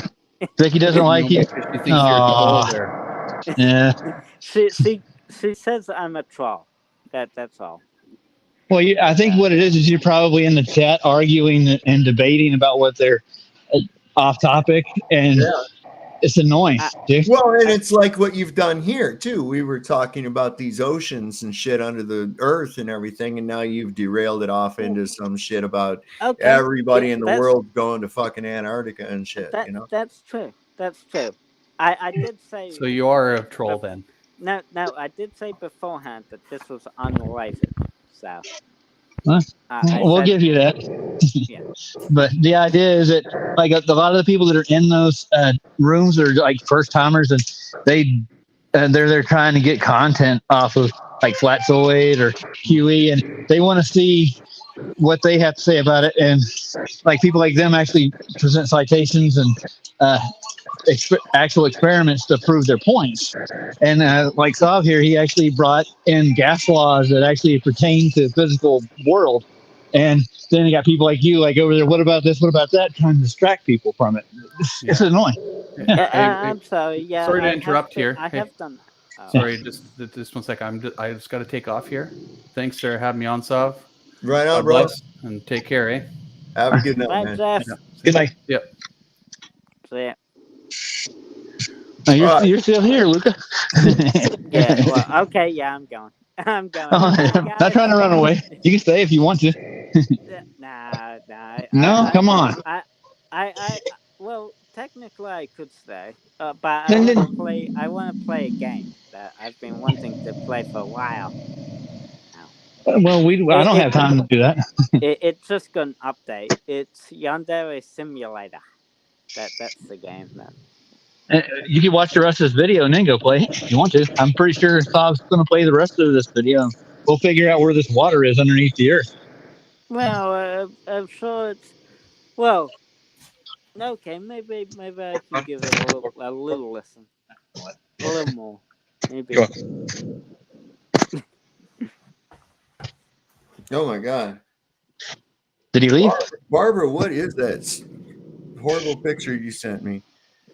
That's my. terrible. Is that Brenda? It might be. You mentioned her name again. It might be. It might be. Hold up. I'm gonna have to share this. This is disgusting. Oh, that's it. Oh my. I gotta transfer it though. Oh my. Let's see. I'll send it to the wife. She'll like that. There we go. Then I can bring it up over here. Hold on a second. Let's see. He's got you on the hook, Luca. You ain't getting off. I'll see. What the this hell? as Why I'm didn't going. it show up yet? Well, if it does, then we'll get it. I'll have a look at what this is, and then I'm gonna go. Back in the day, I used to play Blizzard a lot. I used to play Warcraft 3, Warcraft 2, Diablo. Let's see, what else did I play? Stargate or Star. What is that? What's the Blizzard Star? StarCraft. Yeah, you play StarCraft. StarCraft. Yeah. I got mine those minerals. Yep. I take that as a fantasy game, not as I've never seen anybody in reality go to another planet, fly down, and start mining another planet and building civilizations. Yeah. There you go. Oh my! Whoa! Killing me softly with it. Killing me softly with his Okay. with his song. All right, I'll go now. All right, later on, Bye. Luca. Later. Flat Earther for life. No, he's going to be labeled one way or another, ain't he? That's so nasty, Barbara. Why'd you send that? Bad Are you sure it was Barbara that sent it? Yeah, it was Barbara who sent that. That doesn't match her name at all. She's Jehovah's Child, dude. This is where you started getting into this with the we got 88. We got 88 in here. Right. Whoa. We're hitting numbers, aren't we? Time and space, baby. Time and space. Yeah. Down the water hole. Good morning, everyone. Today, we're going to be looking at a meteorite crater in Arizona that is supposedly 55,000 years old. The crater is still there, but... And what's amazing, if you look right here at this little spot right over here, about 2 o'clock, 2:30 on this thing, that's where the visitor center is. Yeah, I've been there. Do you realize how close that meteor came to that visitor center? I mean, I know. Just another couple feet would have wiped it out. I've seen this video, so it's pretty cool. I used to live. I lived in Arizona for over 20 years. I lived in Flagstaff. You know where that is, right? Yeah, absolutely. And I used to clean the USGS offices and maintain their buildings and all the gold government and ranger stations and everything. We took care of that, and including Meteor crater. I've been there so many times, but dude, I actually got to see the replica moon buggy on a daily basis. It's not what they say it is. You've seen the meteor there, right? The one they claim that hit the ground. It's all it is dross, dude. It's just straight up. It's what came out of a mine somewhere. I think they dug a hole in the ground, and we'll sell tickets, and people will tell the story about meteor. And the paleontologist took it from there, dude. Gone. Everything is all speculation. The time period when it came, how big it was, and how come it came at exactly 90 degrees down straight. Boom. Oh, of course, yeah.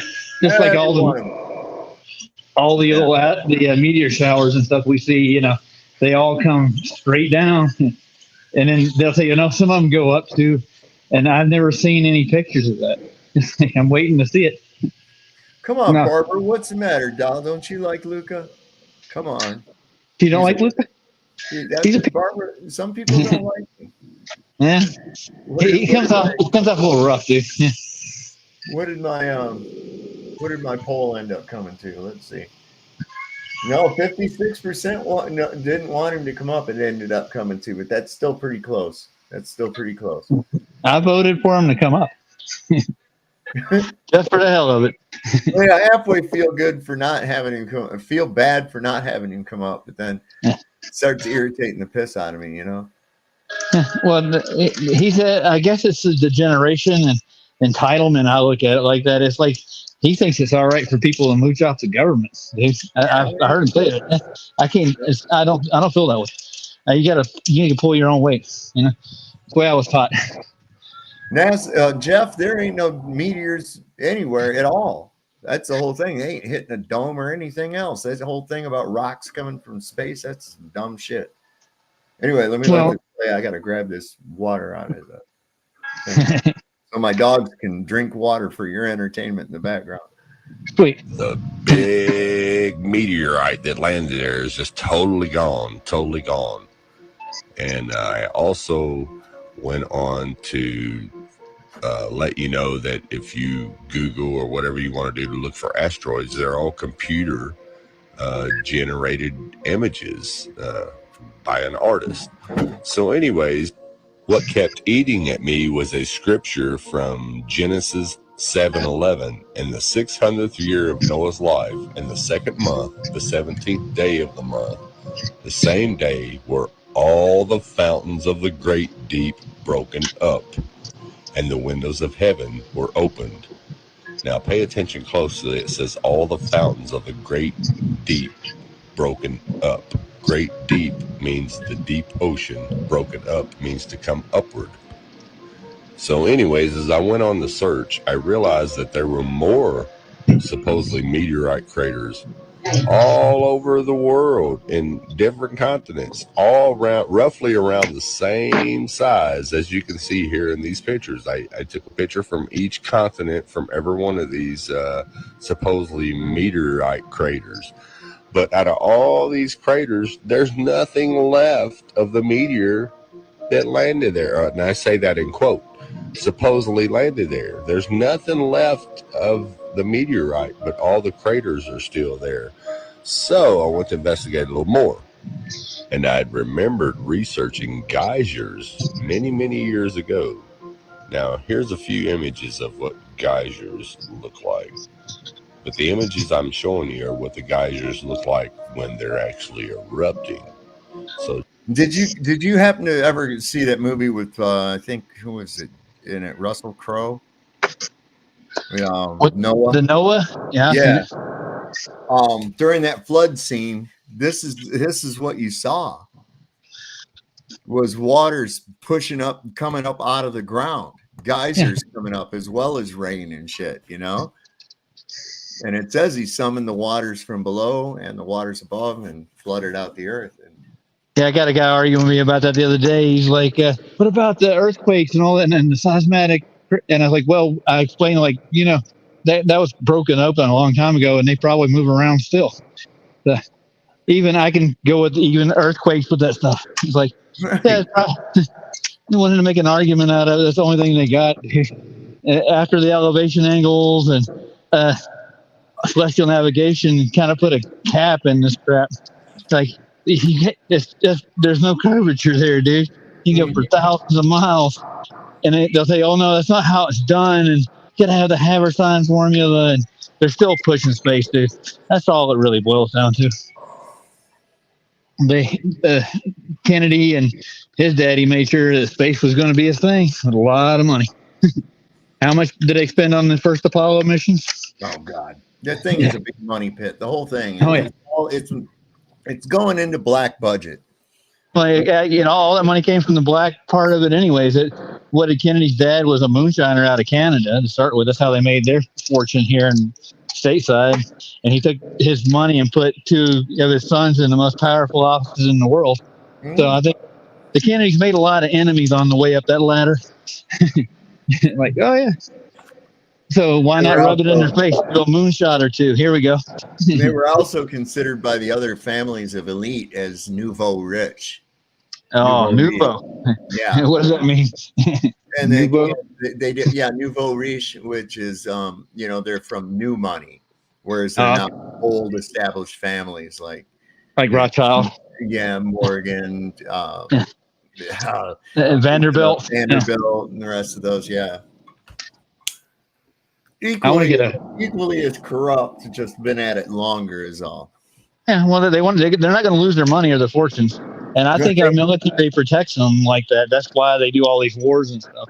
Yeah, all right. We're fodder for them, and that's why they demonize any other ideas that don't go in their spectrum. So, ooh, I like that.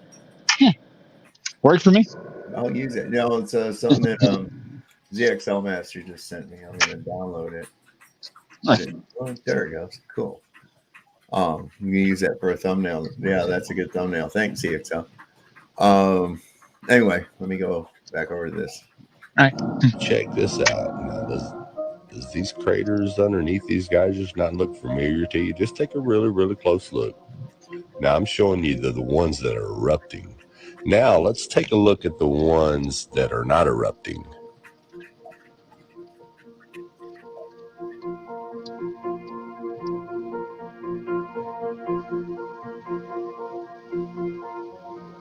Yes, I did know that.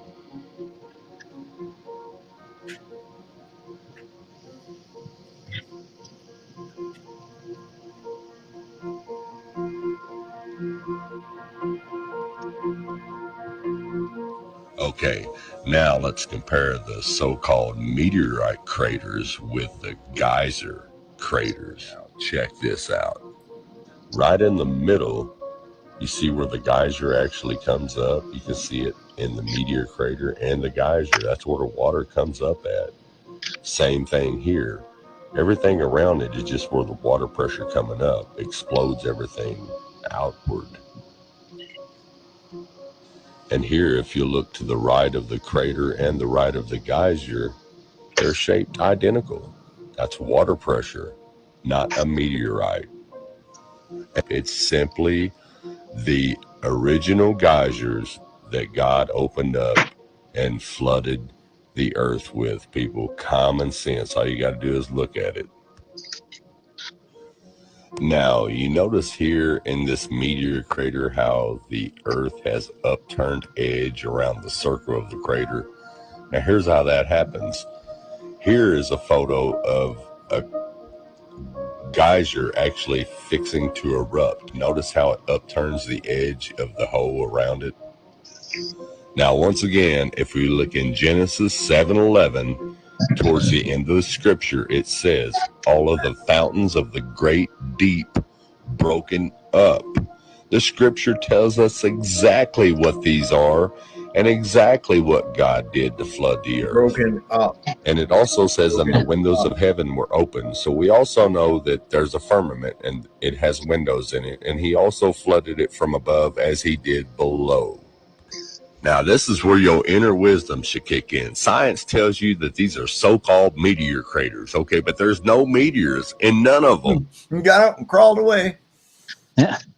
Well, you ever get a chance to go to Meteor Crater and look at the one they have on display there? It's only, I'd say, about 3 or 4 feet across and like 4 feet wide. And it's just a ball of iron. It's been like thrown together and melted into an egg kind of shape. I've seen it. It was a joke. I was like, you got to be shitting me. Well, that's all that's left after the impact. The rest of it's everywhere else, all over the place. They'd be picking up iron for days. And if there was anything out there that large, I just think it's just leftovers from a mine, dude. Let's be honest with you. They were out there getting gold and silver out of the desert, just like half the Grand Canyon itself. That thing's been mined so many times. Oh, my God, yeah.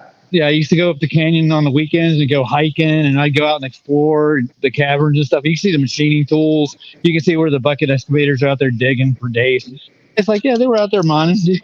Yeah.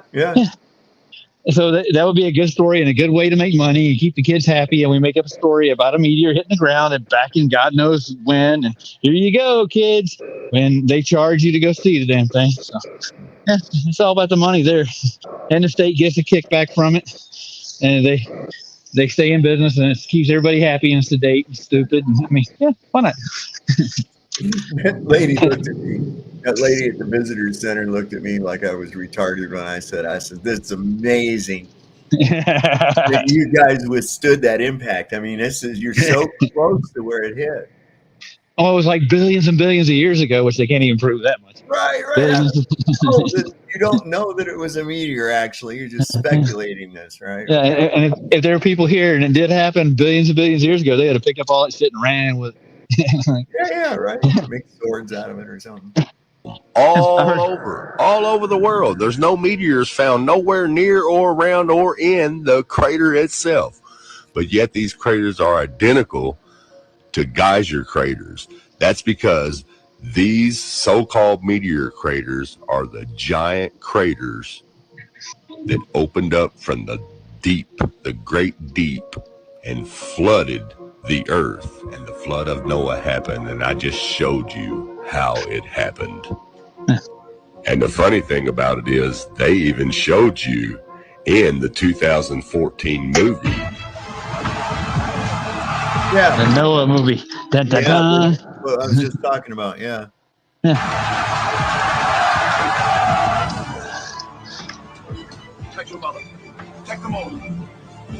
And here goes another thing. Now that's a good way to cover it up, though.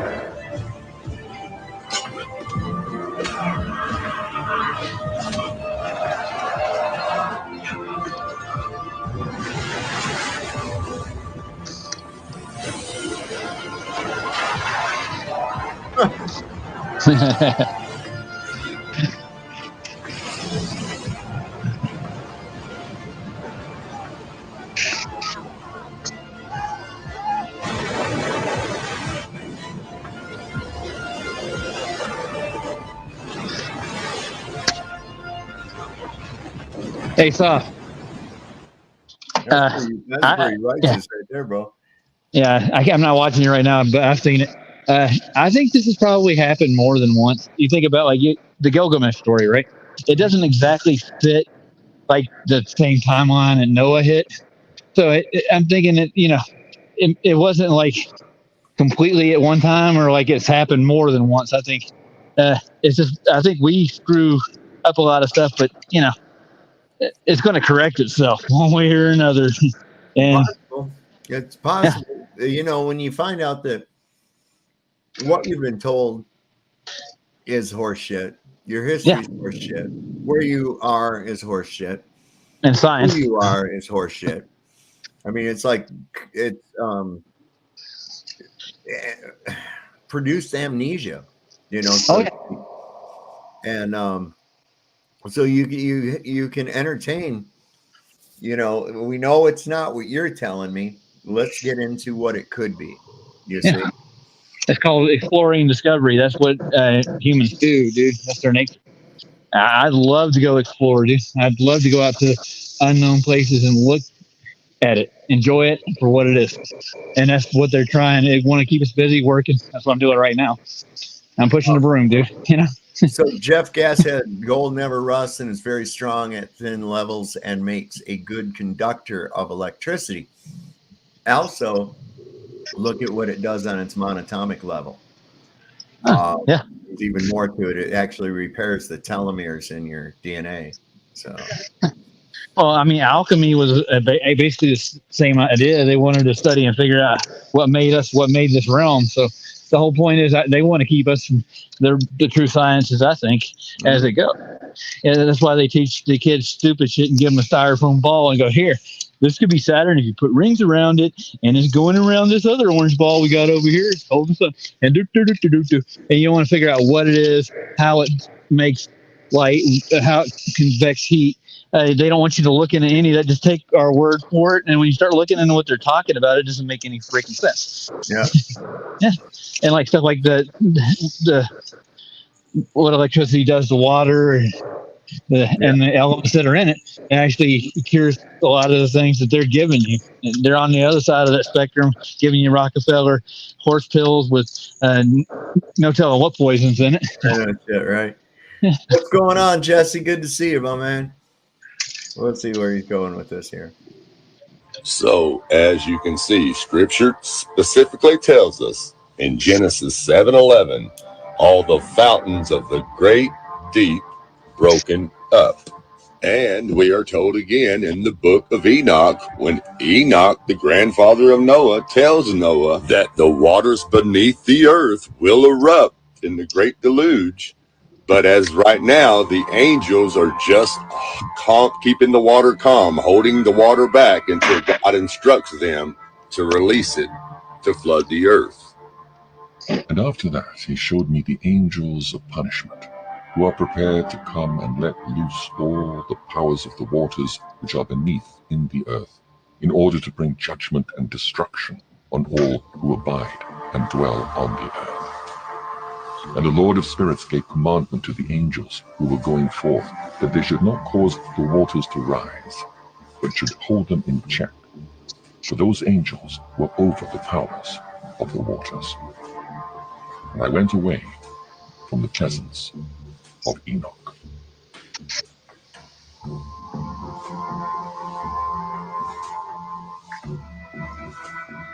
And after that he showed me the angels of punishment, who are prepared to come and let loose all the powers of the waters which are beneath in the earth, the waters which are beneath in the earth, the waters which are beneath in the earth.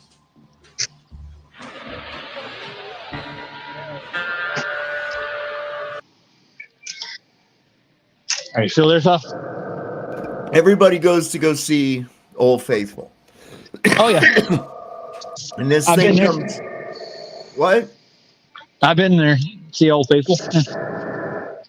I've been to Yellowstone. Do you have an oxygen tank on or something?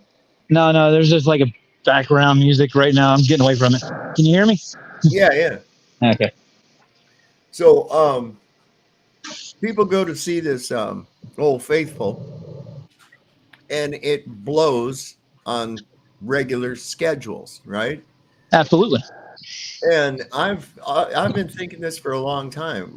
That with these viragos or whirlpools, that there's like some kind of a pumping system going on, that's on a clockwork type system. Yeah.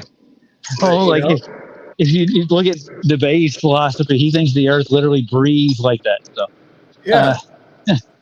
I kind of concur with it. If there's a black magnetic mountain at the north that actually is holding everything in place, you might say, it wouldn't be a far stretch to know that the waters breathe in and out and cycle themselves out of the north to the south. Yeah.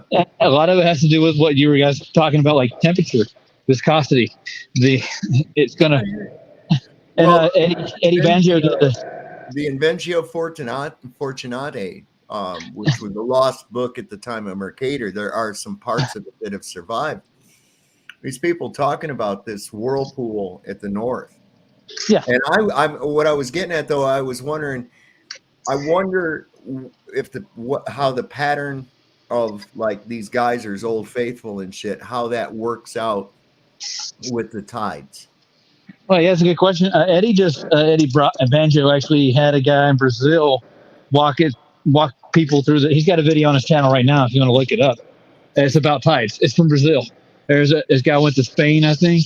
He's Brazilian, and he actually started walking everybody through the actual what tide cycles are and how they're not tied to the moon at all in any way, shape, or form. They're due to the geysers and springs in the ground. And he shows you the complete correlation with them and how they time it, how they really do know how the tides work. If they don't exactly work on the moon cycle, they try to give you it doesn't. It's all due to the underground water that comes up, dude.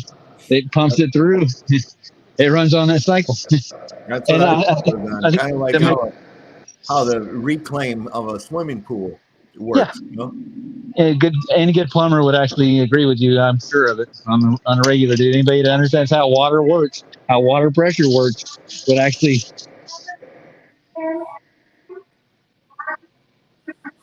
Where are you Okay, at? I'm at Walmart, dude. I'm working. I gotta go, so I gotta go to work. All right, I'll see you later. All right, man. Bye. Bye. So yeah, the fountains of the great deep. Right on, man. Thanks for coming on, Raj. So this is, and I think it's it's a system. It's a system, and I think maybe that even the same thing with the lava. I mean, I think the Earth is like a living system. We're all components of it. Everything is a component of it. And why wouldn't a living system have circulation of its different fluids? Oil, lava, water. You know, it's to consider. I don't know, man. Oh, come on. Don't give me the little circle of despair. I hate the circle of despair.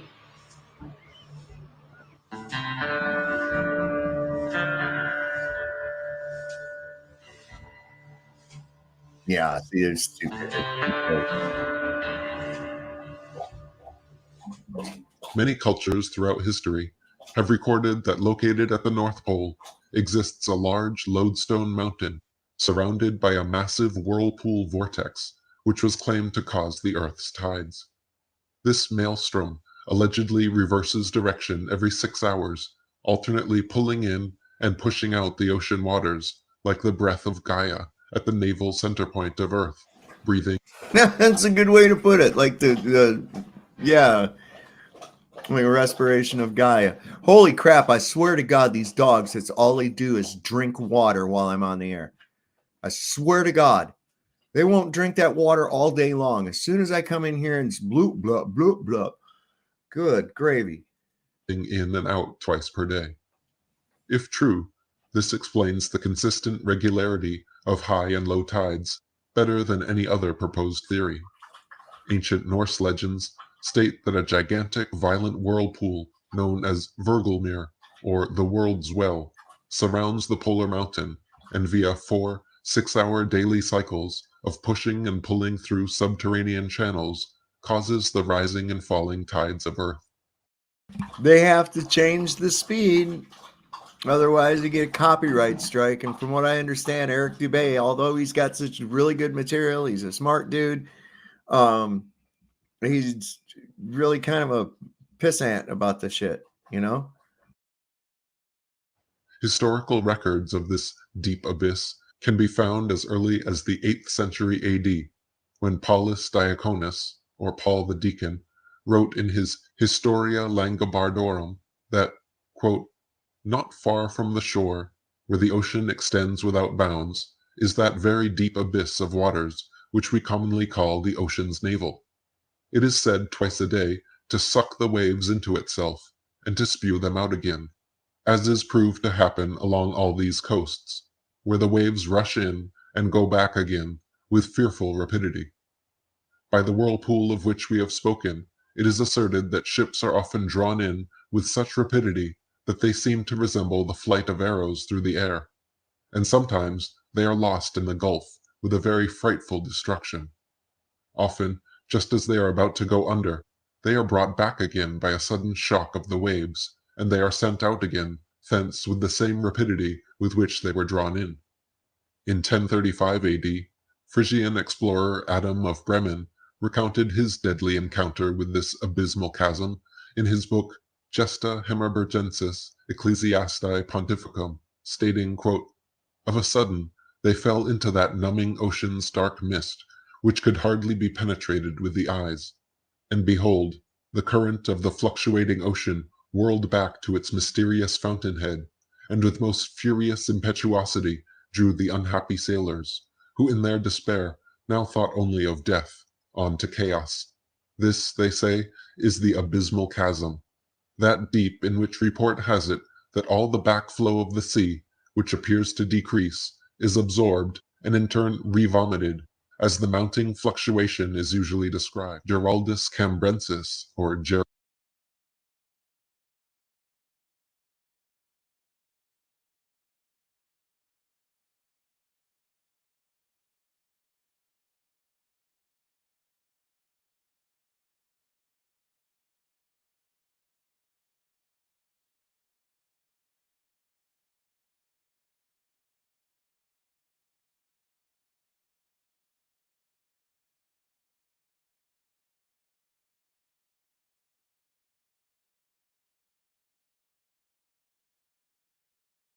Oh, sorry. Got a couple of people. There we go. Audio check. We're back. We're back.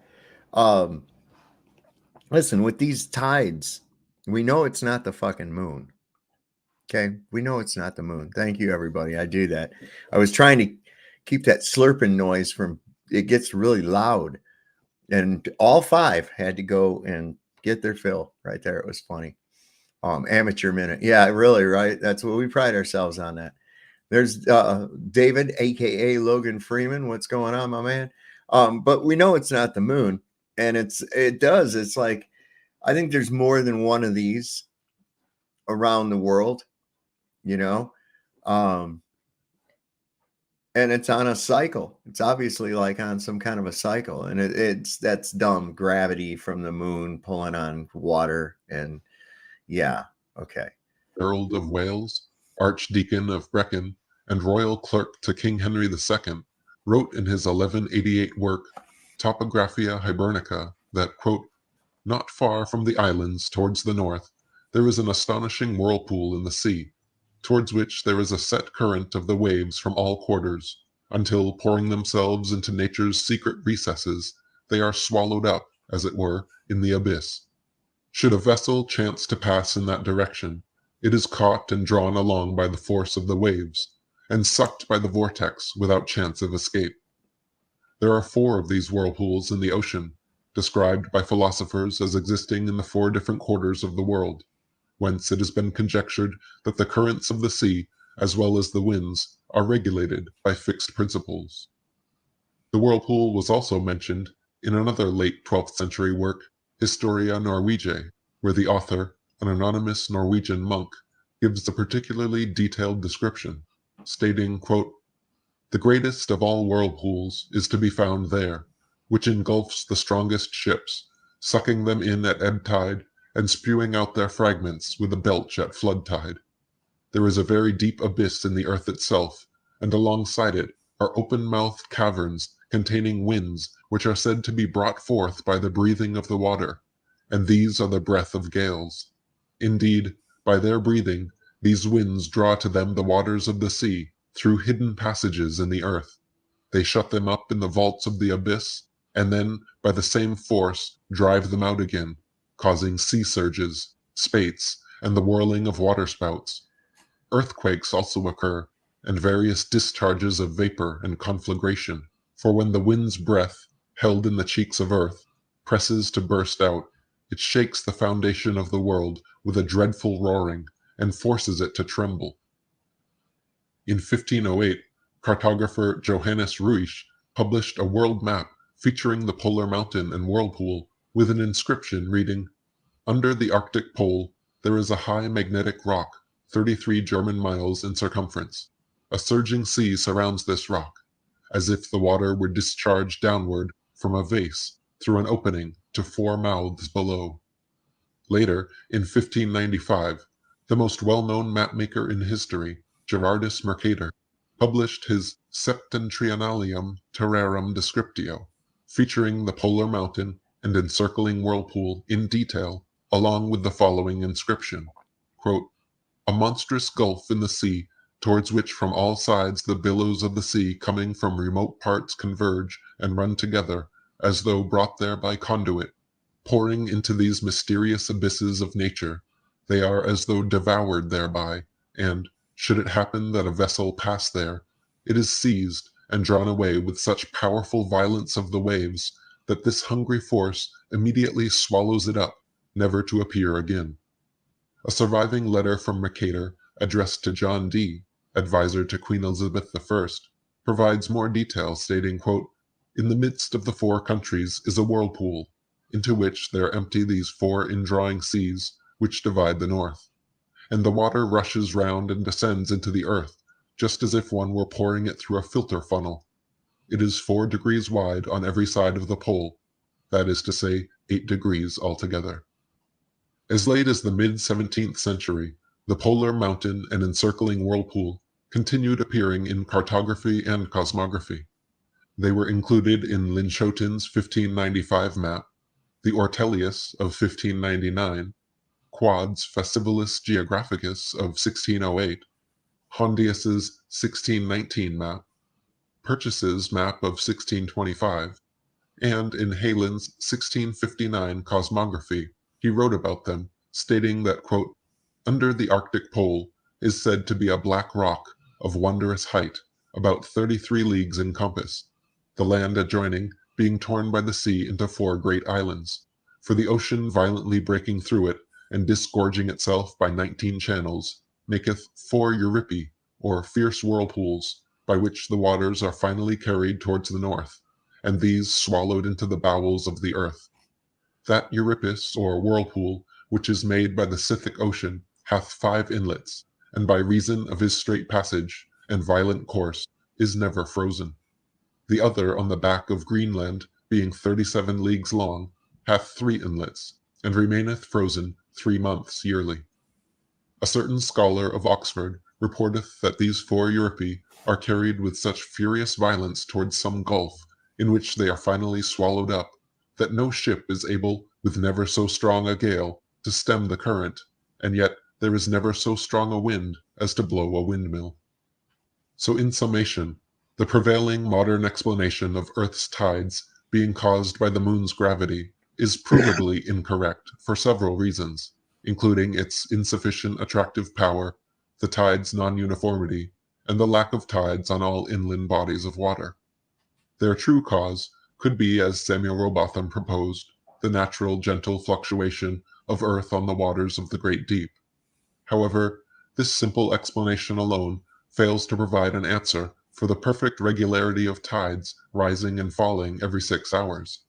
To account for this, ancient explorers and cartographers offer the much more fascinating possibility of a world well beneath the pole, pushing and pulling all the ocean waters of the Earth through massive subterranean caverns. So, does this jive with the ringwoodite? Does this jive with the big ocean under the Earth, but not maybe 400 kilometers, or 700 kilometers? That's 400 miles and 700 in gay. Okay. So, similar to legends of Virgelmere, this northern whirlpool actually arises exactly 4 times per day, every 6 hours, along with the shifting tides. In fact, the majority of naturally occurring whirlpools in the world, including the famous Naruto whirlpools in Japan, form 4 times per day, every 6 hours, as the tides change. If the ancient legends are true, this also potentially explains why strict flying and sailing restrictions exist at the North Pole, and why explorers like Rodney Clough were turned away at gunpoint by Russian military vessels when attempting to independently explore the North Polar region. Nowadays, the world well has all but disappeared from modern maps and minds, but with the current rising tide of truth, there are sure to come more revealing revelations. And God said, "Let there be a firmament in the midst of the waters, and let it divide the waters from the waters." And God made the firmament, and divided the waters which were under the firmament from the waters which were above the firmament. And it was so. One of the strangest places on the ocean. This guy got killed right after discovering this thing. What was his name? Geyer? Is that it? De Geyer? I think his name was. The ocean's floor was only just discovered in the 1990s.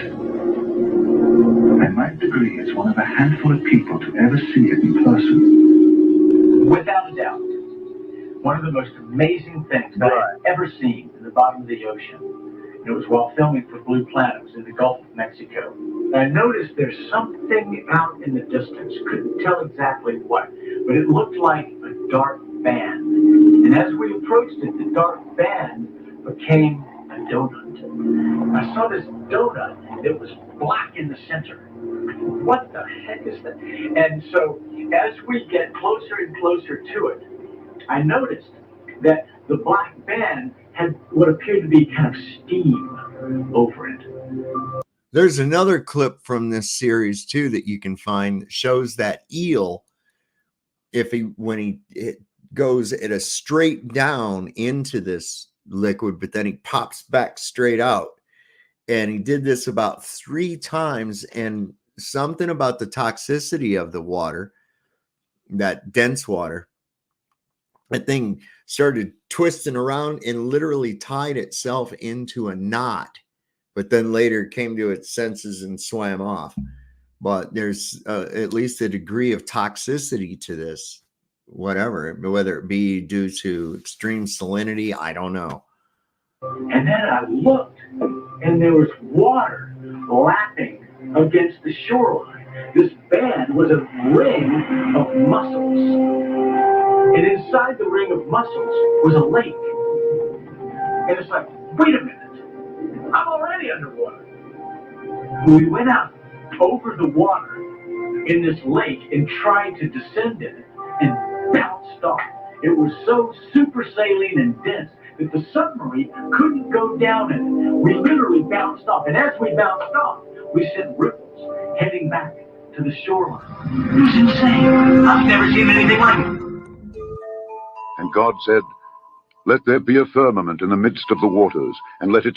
So is it perhaps like this and not the globe like they tell us? I think probably more so, yes.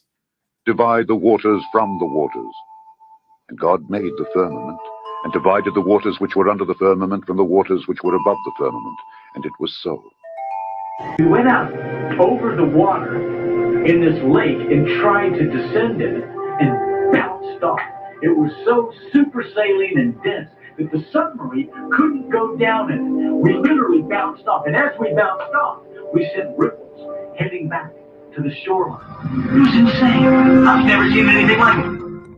Coincidentally, a few days after this aired on the television that he had made this discovery, when him and his friend were flying the helicopter, it exploded and he died. It was this delta that sparked Mike Degree's interest in underwater filmmaking. Degree became famous for his work with Oscar-winning director James Cameron filming the wreck of the Titanic. He was working on a new project with Cameron in Australia when the helicopter he was flying in crashed, killing Degree and the pilots.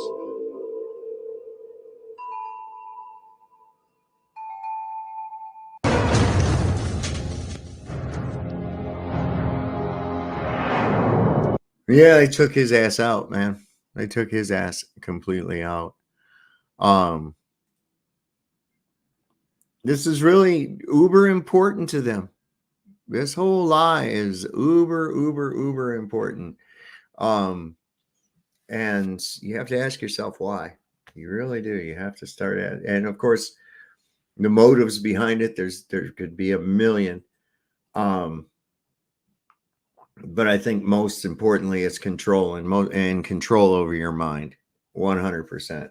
Because as this lie comes out, the trust in the authoritative sources diminishes by the day.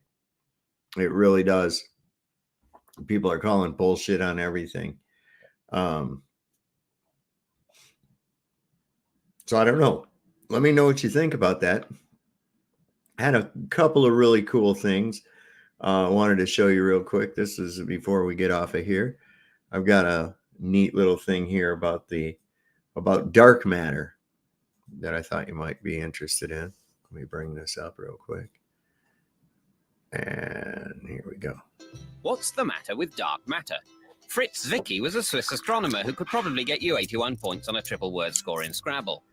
In the 1930s, he noticed that galaxies within clusters were zooming around far quicker than their mass would logically dictate.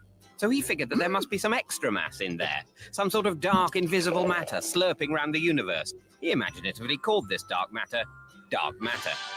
But the problem is trying to prove it, because unlike other dark things, you can see right through this stuff, and this gave Zwicky another idea. According to Einstein's theory of general relativity, the more mass something has, the more it magnifies and distorts objects that you can see through it. So by studying the distortion of distant galaxies, we can calculate that there must be some extra mass between us and them. But because we can't see it, touch it, or weigh it, it's not surprising that we can't figure out exactly what it is. And that's what the matter with dark matter is. It makes up most of the mass in the universe, but when it comes to knowing the details, we're still in the dark. What's the matter with... So basically, it just made it up to cover their ass. That's essentially what they did. That's the... Man.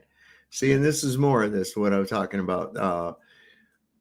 The Phone Booth podcast had this guy on, Tom Cowan. And this guy, he was really brilliant. If you haven't checked it out, go to the Phone Booth podcast. Also, you can check out Ted Logan on Twitter. They do a thing called Flat Earth Fridays on Spaces in there. Pretty good thing. See, it's just there. Can't see it or observe it. It's just there. Yeah. That's what I tried to tell my bank about my dark money, but they weren't buying it. So I'm sure a guy you've heard of, Albert Einstein. He famously said, it's a really amazing quote. Science should no longer be a process of experimentation and evaluation of experiments. It should be free invention of the mind. Wow. In other words, that sounds like Einstein. Yeah. In other words, you make shit up. Yeah. Right. Yeah. And then you marry Everything's your cousin. relative, you know. Yeah. So if you make stuff up, and then it will always be wrong because you don't know. You know, it's just the nature of making stuff up. Right. The process of science got divorced from reality and experimentation, and actually, you know, observation of the real world.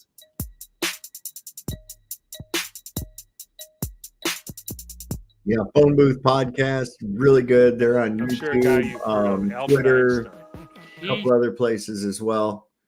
Anybody that knows the Bill and Ted movies, that's who they grab their monikers from. Of course, it's not really Keanu Reeves and shit, you know, so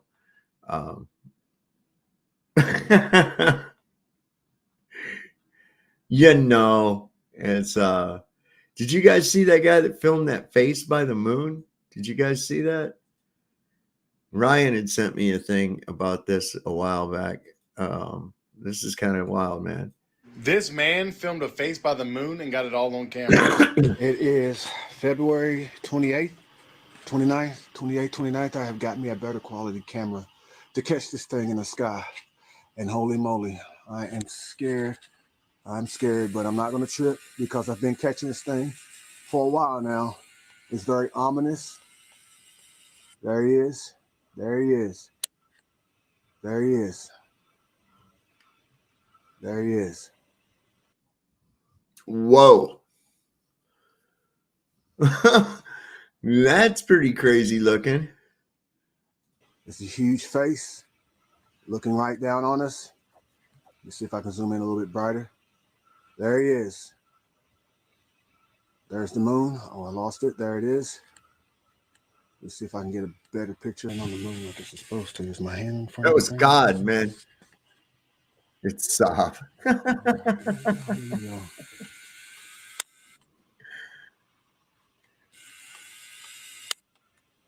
There it is. Look at that. Yep, there it is. There it is. Camera makes it so clear. There it is. Wow. That's pretty crazy, man. That's pretty crazy. This man filmed a face. It was probably God looking down right at you going, quit filming me. You don't have a right to film me. All these people, this cracks me up. Some people with this whole, here we are in the United States. People in the United States are going to argue about who's right in this shit show in the Middle East. I don't give a shit. Okay, y'all do what you got to do over there, man. But when people start getting this vested into it, where they're willing to fight with each other, and even this guy lies. Watch this guy. Dude, don't hit me with your fucking flag. False accusations. Hit me with that flag again and see what happens. Now he butted his head into a Palestinian flag and then said, stop hitting me with your flag, which I see as a great representation of what Israel does. Right? Exactly. So this guy represented Israel perfectly. perfectly. Do not hit me with that flag. I take the video. Shame on you in front of I children. take the video. I take the video. Check the video. Okay? If we have mutual ancestors, No, you should be never, ashamed. never. What the, right? A couple other little things I was going to show you here before I get out. Let's see where it was.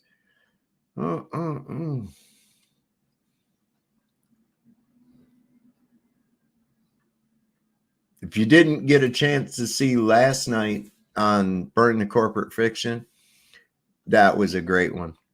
That was a great one. I highly suggest, because you're over top of ocean.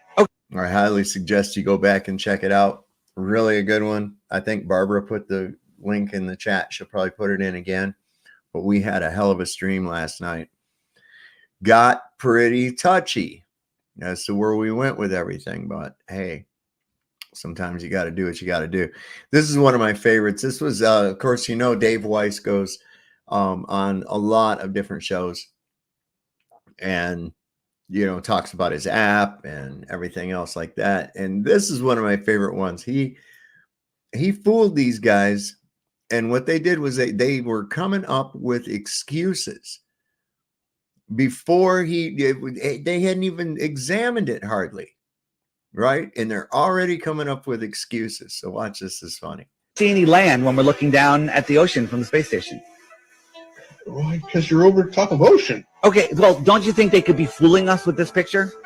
Okay, I give you this. Wait, watch the picture. I know that. Watch the picture. I know Watch that they the picture. airbrushed some stuff. It's not up. airbrushed. This is us in our front yard and a solar panel, and we tricked you, showing you how easy. We have zero budget. They have $65 million a day, and I tricked you. What about that? NASA says, you know, these are new planets. Okay. Would you believe? Why would you believe that? Why wouldn't you? Because they're frying pans. They're the bottom of frying pans. Again, zero budget. Zero budget. Here are 4 moons. And before the hand picks up the moon, tell me, is it sphere or not a sphere? Is that a sphere? Quick. Yeah. Okay. Yeah. Well, it looks like a sphere, but it's actually a half a cup. How about this one? Is this one a sphere? You're showing us half a sphere then on all of them. It looks like a sphere, but it's not either. It's flat. What I'm saying is, first, even if they were all spheres, it doesn't dictate the shape of the Earth. I've been lying to you this entire time. I'm on the space station. Okay? Prove me wrong. I'm on the space station. And I'm in Hollywood right now too. Yeah, so but that's a painting. That's not even a real picture. You're floating, Gage. Look here. The Earth is a globe. Here's the proof. I got this cartoon over here. Right? The Earth is a globe. The only place that fear can exist is in our thoughts of the future. Why don't we see any land? So yeah. See any land when we're looking down at the ocean? I mean, he right off the bat. Well, you look, it's in my backyard. Oh fuck, man. Yeah, really good, really good. Any of you out there with kids, I'm sure you will recognize, if you've had toddlers, you will recognize what this man is actually doing. Okay.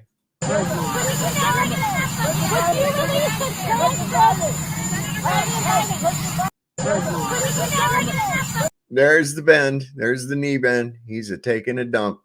He's taking a shit right there in his pants.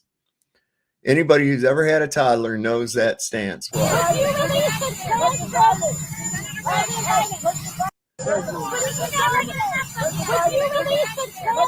at Jill. She's backing away. She's like, oh, no, I ain't cleaning that one up. Who's going to throw Joe up on the table there and change him today? Who gets to do that job? That's what we want to know. Oh, Jesus, criminelli. Oh, this is kind of crazy, too. Check out this weird-ass cow, man. It's called a Kankrej cattle with a Kankrej. And these things, you thought a Texas Longhorn had something on it. Holy shit.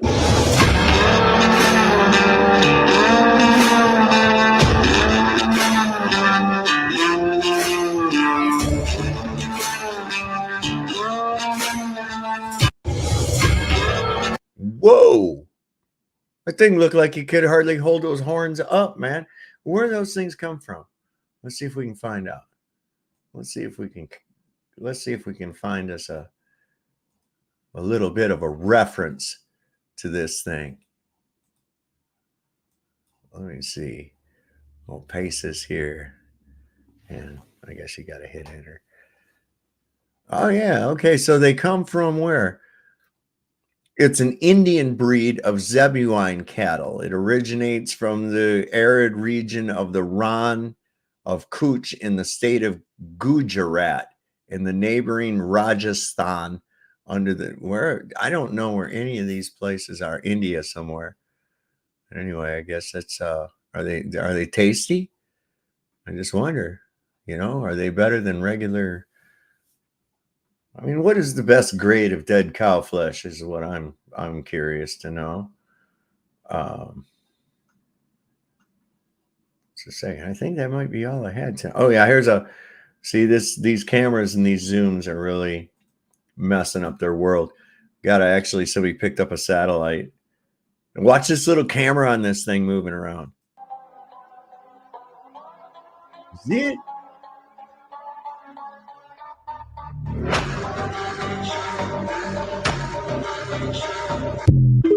Uh-oh. Chinese spy balloon. Everybody run. Everybody be scared. The Chinese are coming. This was interesting on this light. I showed this on Flatzoids.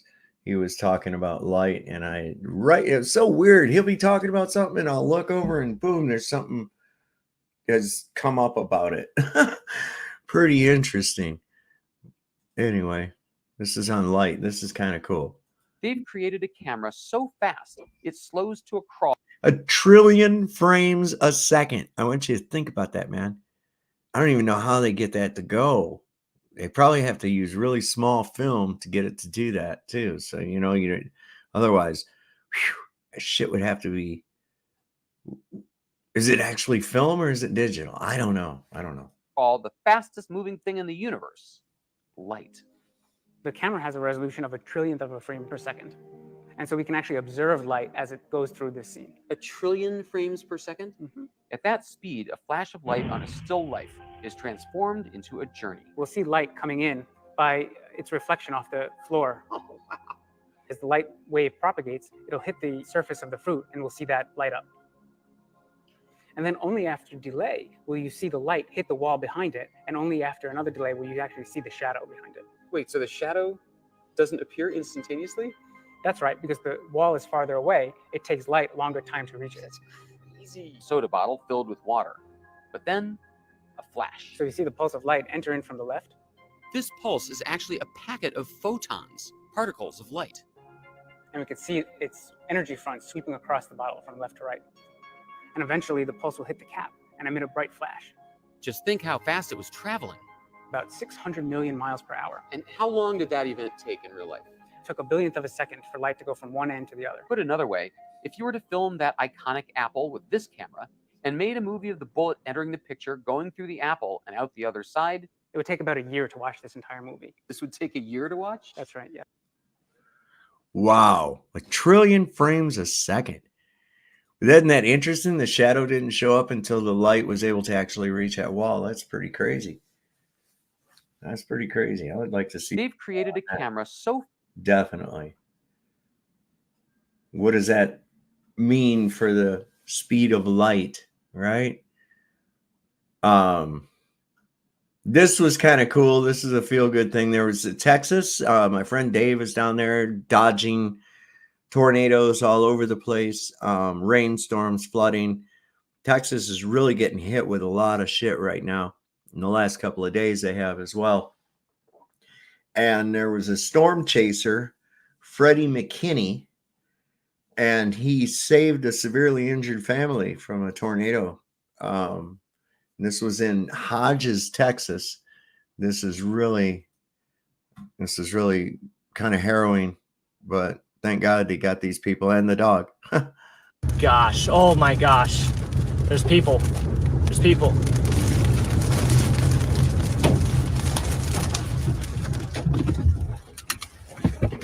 Get in!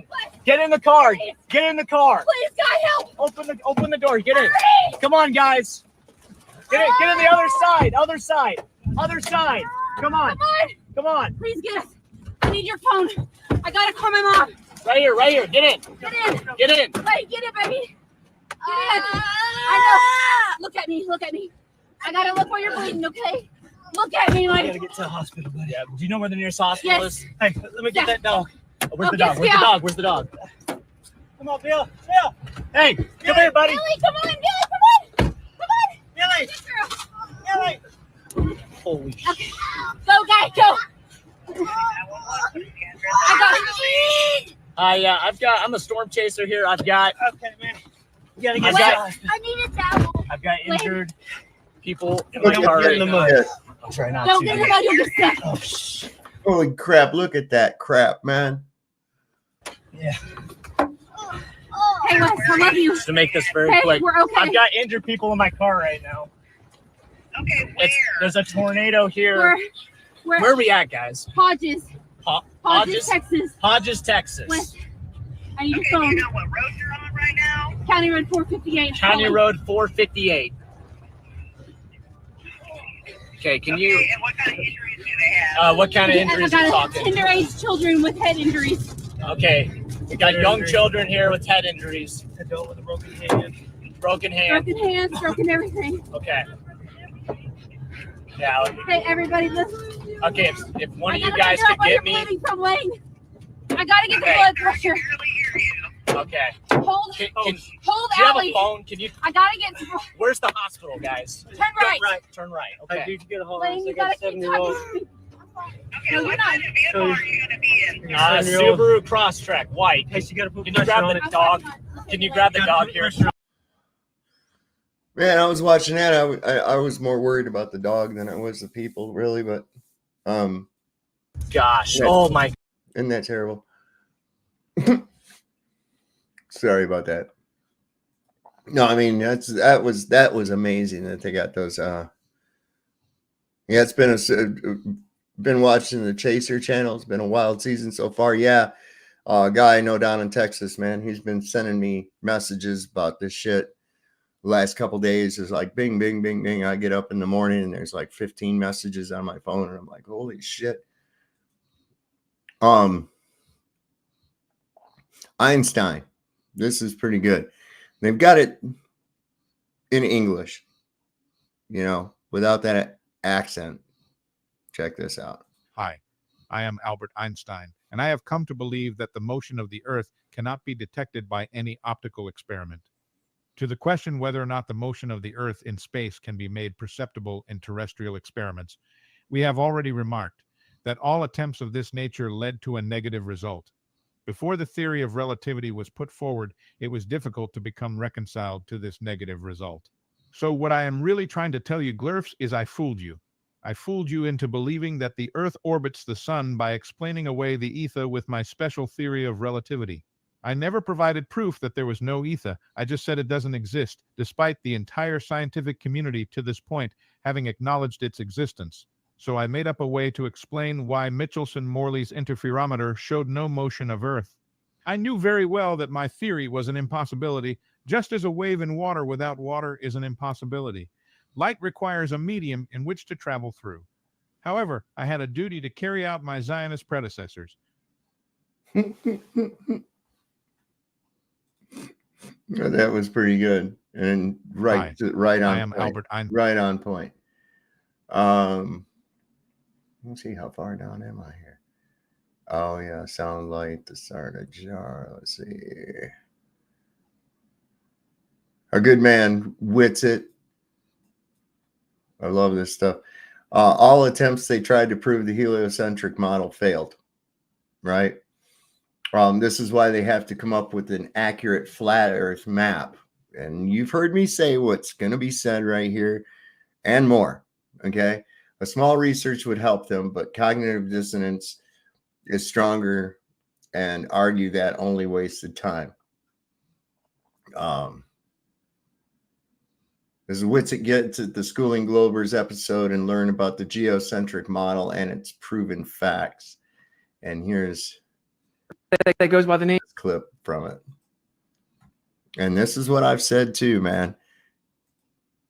I start bitching about maps. Name of Gleason, Alexander Gleason. He wrote a book. Okay, he's a flat earther, a very extensive book.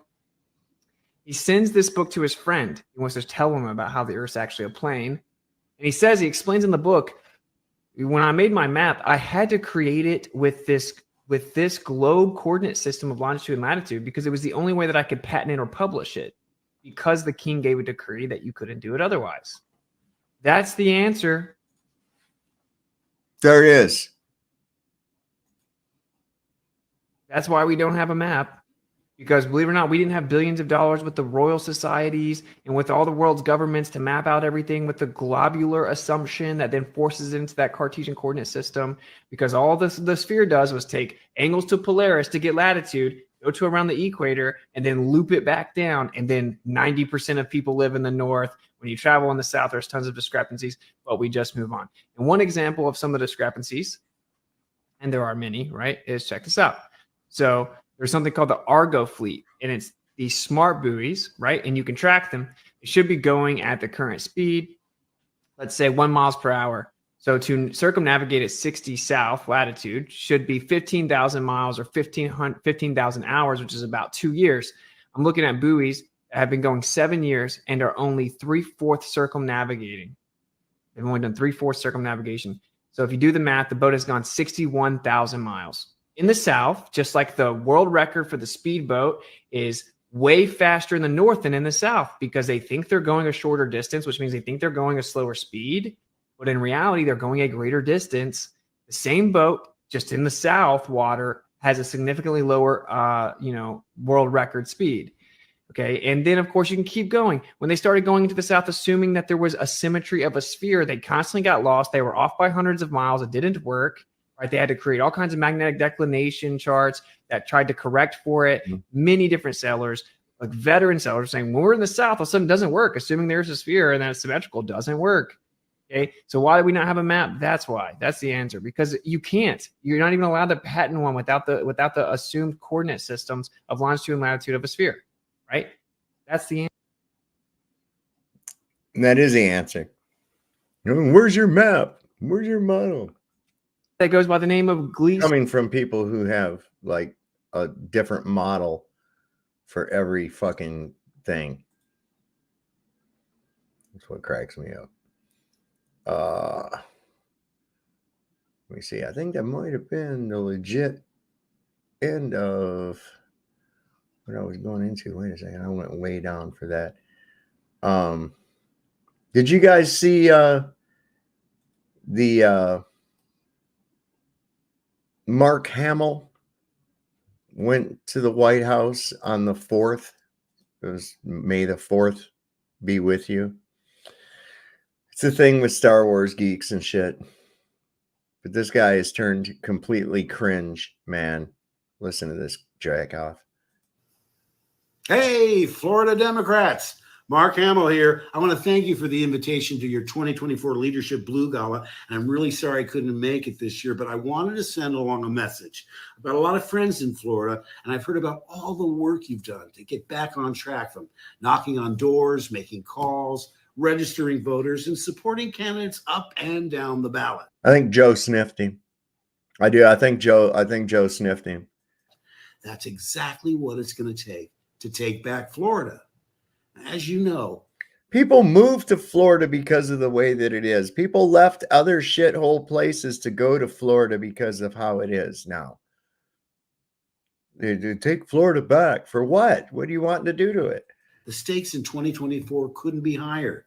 And so many of us around the country are counting on you to lead the resistance against Donald Trump and the evil empire that is the Republican Party.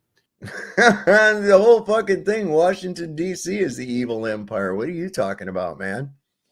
Playing like there's two teams. Get out of here. It's up to all of us to send President Biden and Vice President Harrison back to the White House to finish the job, defend our Senate majority by Vice President Harrison? It's Harris, Mark. Obi-Wan should have whispered in your ear. sending Rick Scott into retirement and to protect reproductive rights for all Americans. Your dedication to the fight is an inspiration to Democrats all around the country, and I believe you've got what it takes to win. Stay in the fight, Florida, and may the 4th be with you. That's so gay. I mean, may the 4th be with you. Come on. Cute little play on words, but no. So a big thing we had the other night, and this is going to confirm it. We talked about perspective. If you guys didn't know, this is Pythagoras right here. He is. And I have to forget, that's Pythagoras. I mean, phonics, hooked on phonics, right? Okay, Pythagoras. Jeez. Is the most popular Greek philosopher accredited for making the observation of boats disappearing from bottom up when moving away from an observer at a shoreline over the ocean. Let's do a thought experiment. If me and you are out at this shoreline right here, looking out to the horizon and we see no boats, the assumption would be, if we were on a spherical Earth, that those boats have gone over the horizon, correct? What if I told you we can prove that wrong by zooming in on the apparent horizon? And you can actually resolve boats back again, proving that they didn't go over a physical or geometric curve. You see, no boats. They've all gone over the curvature. That's what his friends used to call him, Lisa Reen. They'd say, yeah, hey, Pithy. Oh, Pithy. I have a question. Oh, Pithy. Can you get the towel boy to bring me another towel, please? It's, oh my God, what a day it's been. Of the Earth, right? Is it a boat? Huh. I wonder if it's more to do with perspective, angular resolution, and Rayleigh's criterion. All that they did, guys, was take perspective and reverse engineer it and say that it was an artifact of the Earth being a ball. As an object, like a boat, goes further and further away from an observer, just like these trees here, let's assume they're all the same size. As they get further and further away, they decrease in angular size, causing their angular size to become unresolvable due to Rayleigh's criterion. This is Rayleigh's criterion. As two sources of light get closer and closer together, they become one. They essentially become indistinguishable. You guys have never seen somebody demonstrate this with a quarter and a table? It's really mind-blowing, to be honest. I think you'll enjoy it, Glowburst. I think this guy puts it very elegantly, so I'll play the clip for you now. Now, you Globers are going to sit at home and say that table is just higher than the observer height or the camera height. Now, let's get that sorted quick smart. When we zoom in, we increase the focal length and increase the angular resolution. And we can resolve that coin in its entirety. As you can see, the bottom of the coin shining. Everything is perspective. And it can't be reverse engineered to just trick everyone to think the Earth's a ball. Okay? The rising and lowering of the sun over the course of the year, the rising and lowering of stars when you're getting more north or south, all can be explained by perspective, and none of them necessitate that the Earth is a spinning, wobbling space pear. This is why I love it. I crack up when you say, well, what's your best globe proof? Sunsets. Sunsets.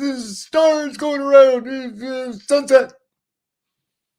Sunset.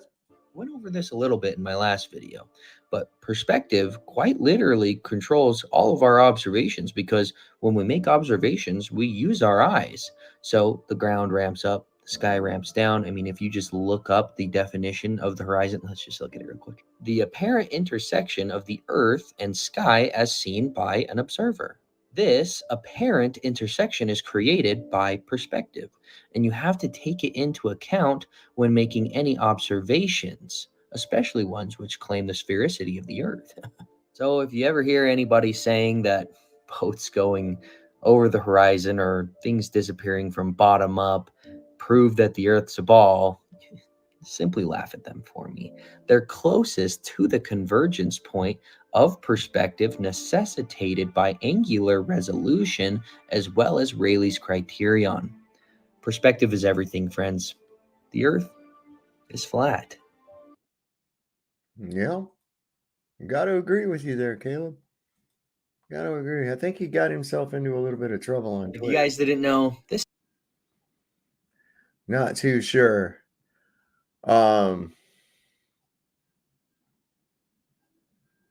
Yeah.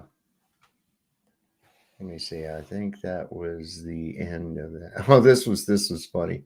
You got to see this. This little kid. Have you guys seen the little Trump kid on Twitter? This kid's funny. Watch this. Welcome back to another edition of the Preschool Apprentice. Okay, today my mommy had a call from the teacher. Okay, and the teacher said that I socked somebody. Okay, and quite frankly, I think that's gross. I think that's so disgusting.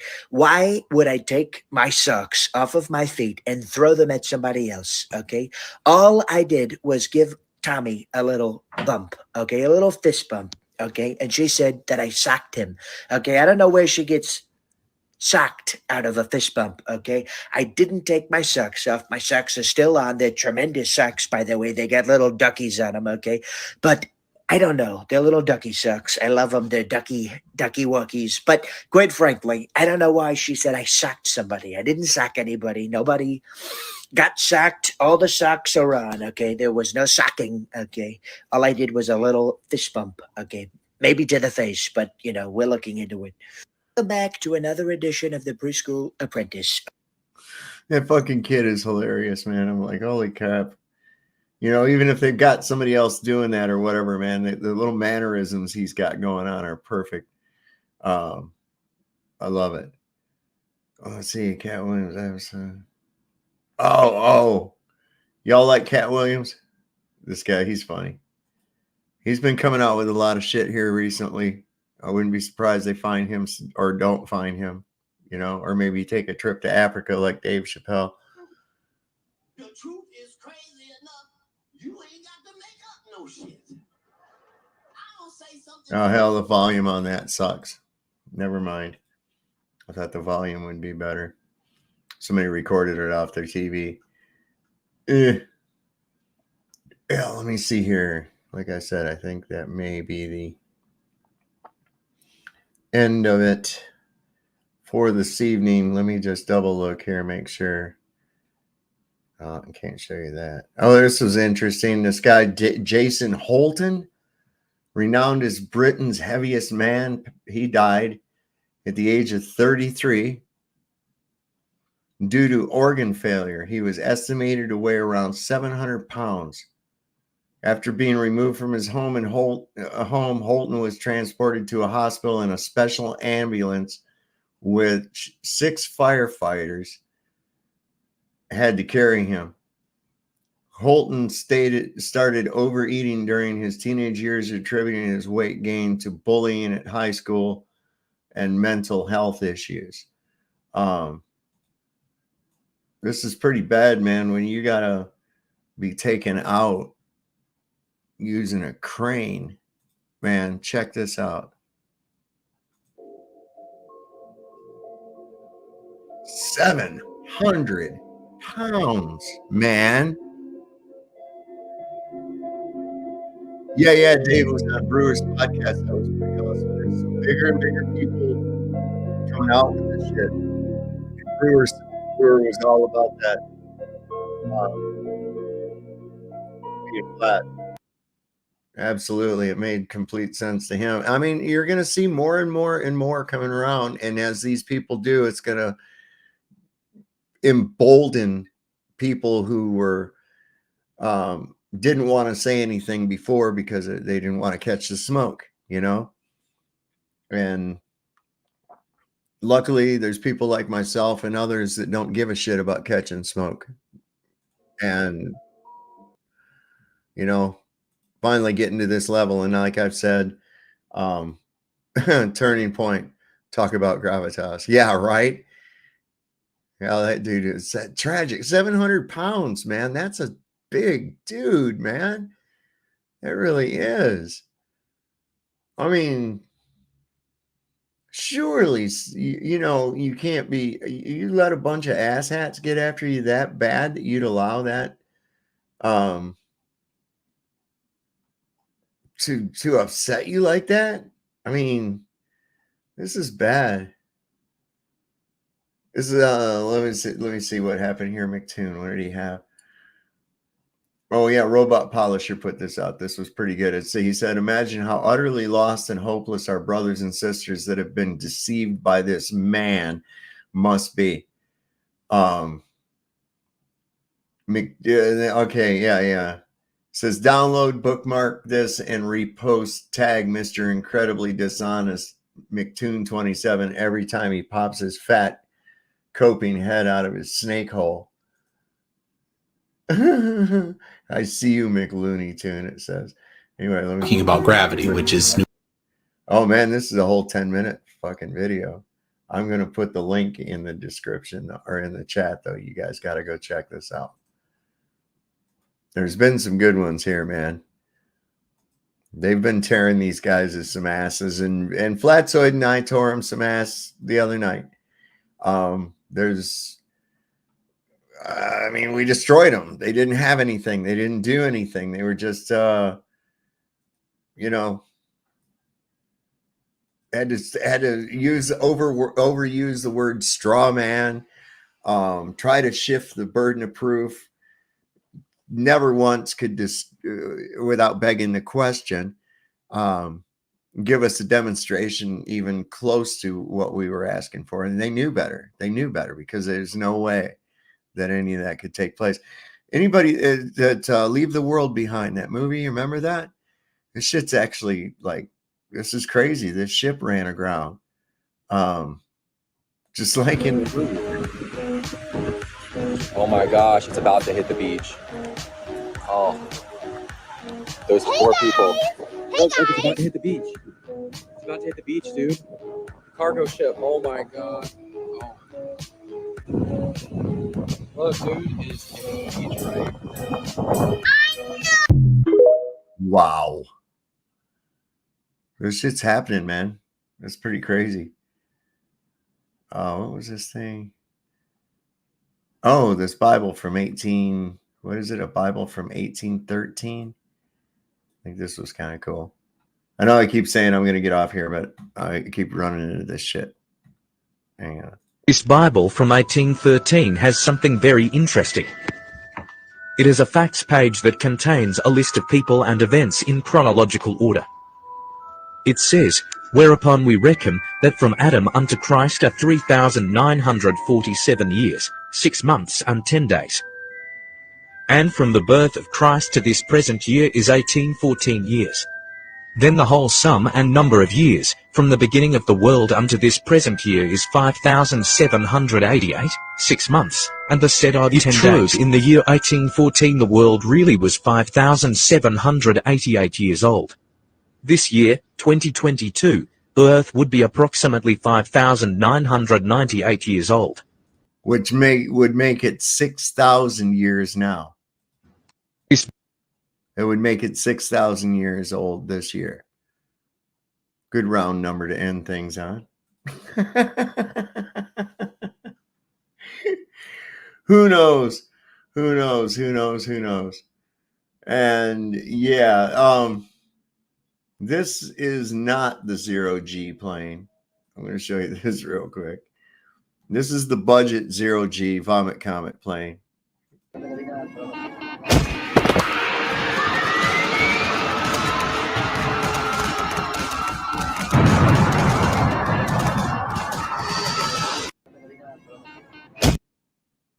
What the, right? Watch this shit, man. Is this real?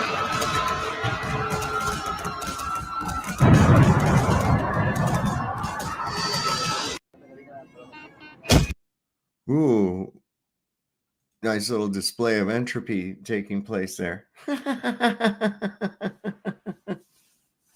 Yeah, holy broken neck. No shit. We're about to hit a little bit of turbulence. Yeah. If you look out the right side, you'll see a gaping hole in the airplane. Wow. Holy sheep shit. Make sure to put your mask on properly. Yeah, no doubt, right, Chicago? Make sure and put that on. Anyway, let me know what you think about that with this ocean under the earth and this depth and of 400 miles and 3 times the volume of the earth's oceans, and reconcile that with a globe. I mean, just war game that out in your mind and see what you come up with. You think you'll be surprised. It just didn't work out well for me, especially given the jawbreaker that they show us. Which, how would they know any of this shit? If it was 400 kilometers below the crust of the earth, how do they know any of this is there? So is this just, what are they covering for? Why are they giving us this? Makes you think. Anyway, that's all I've got for tonight. I want to thank everybody for showing up here tonight. We got up to 104 people watching. That is awesome.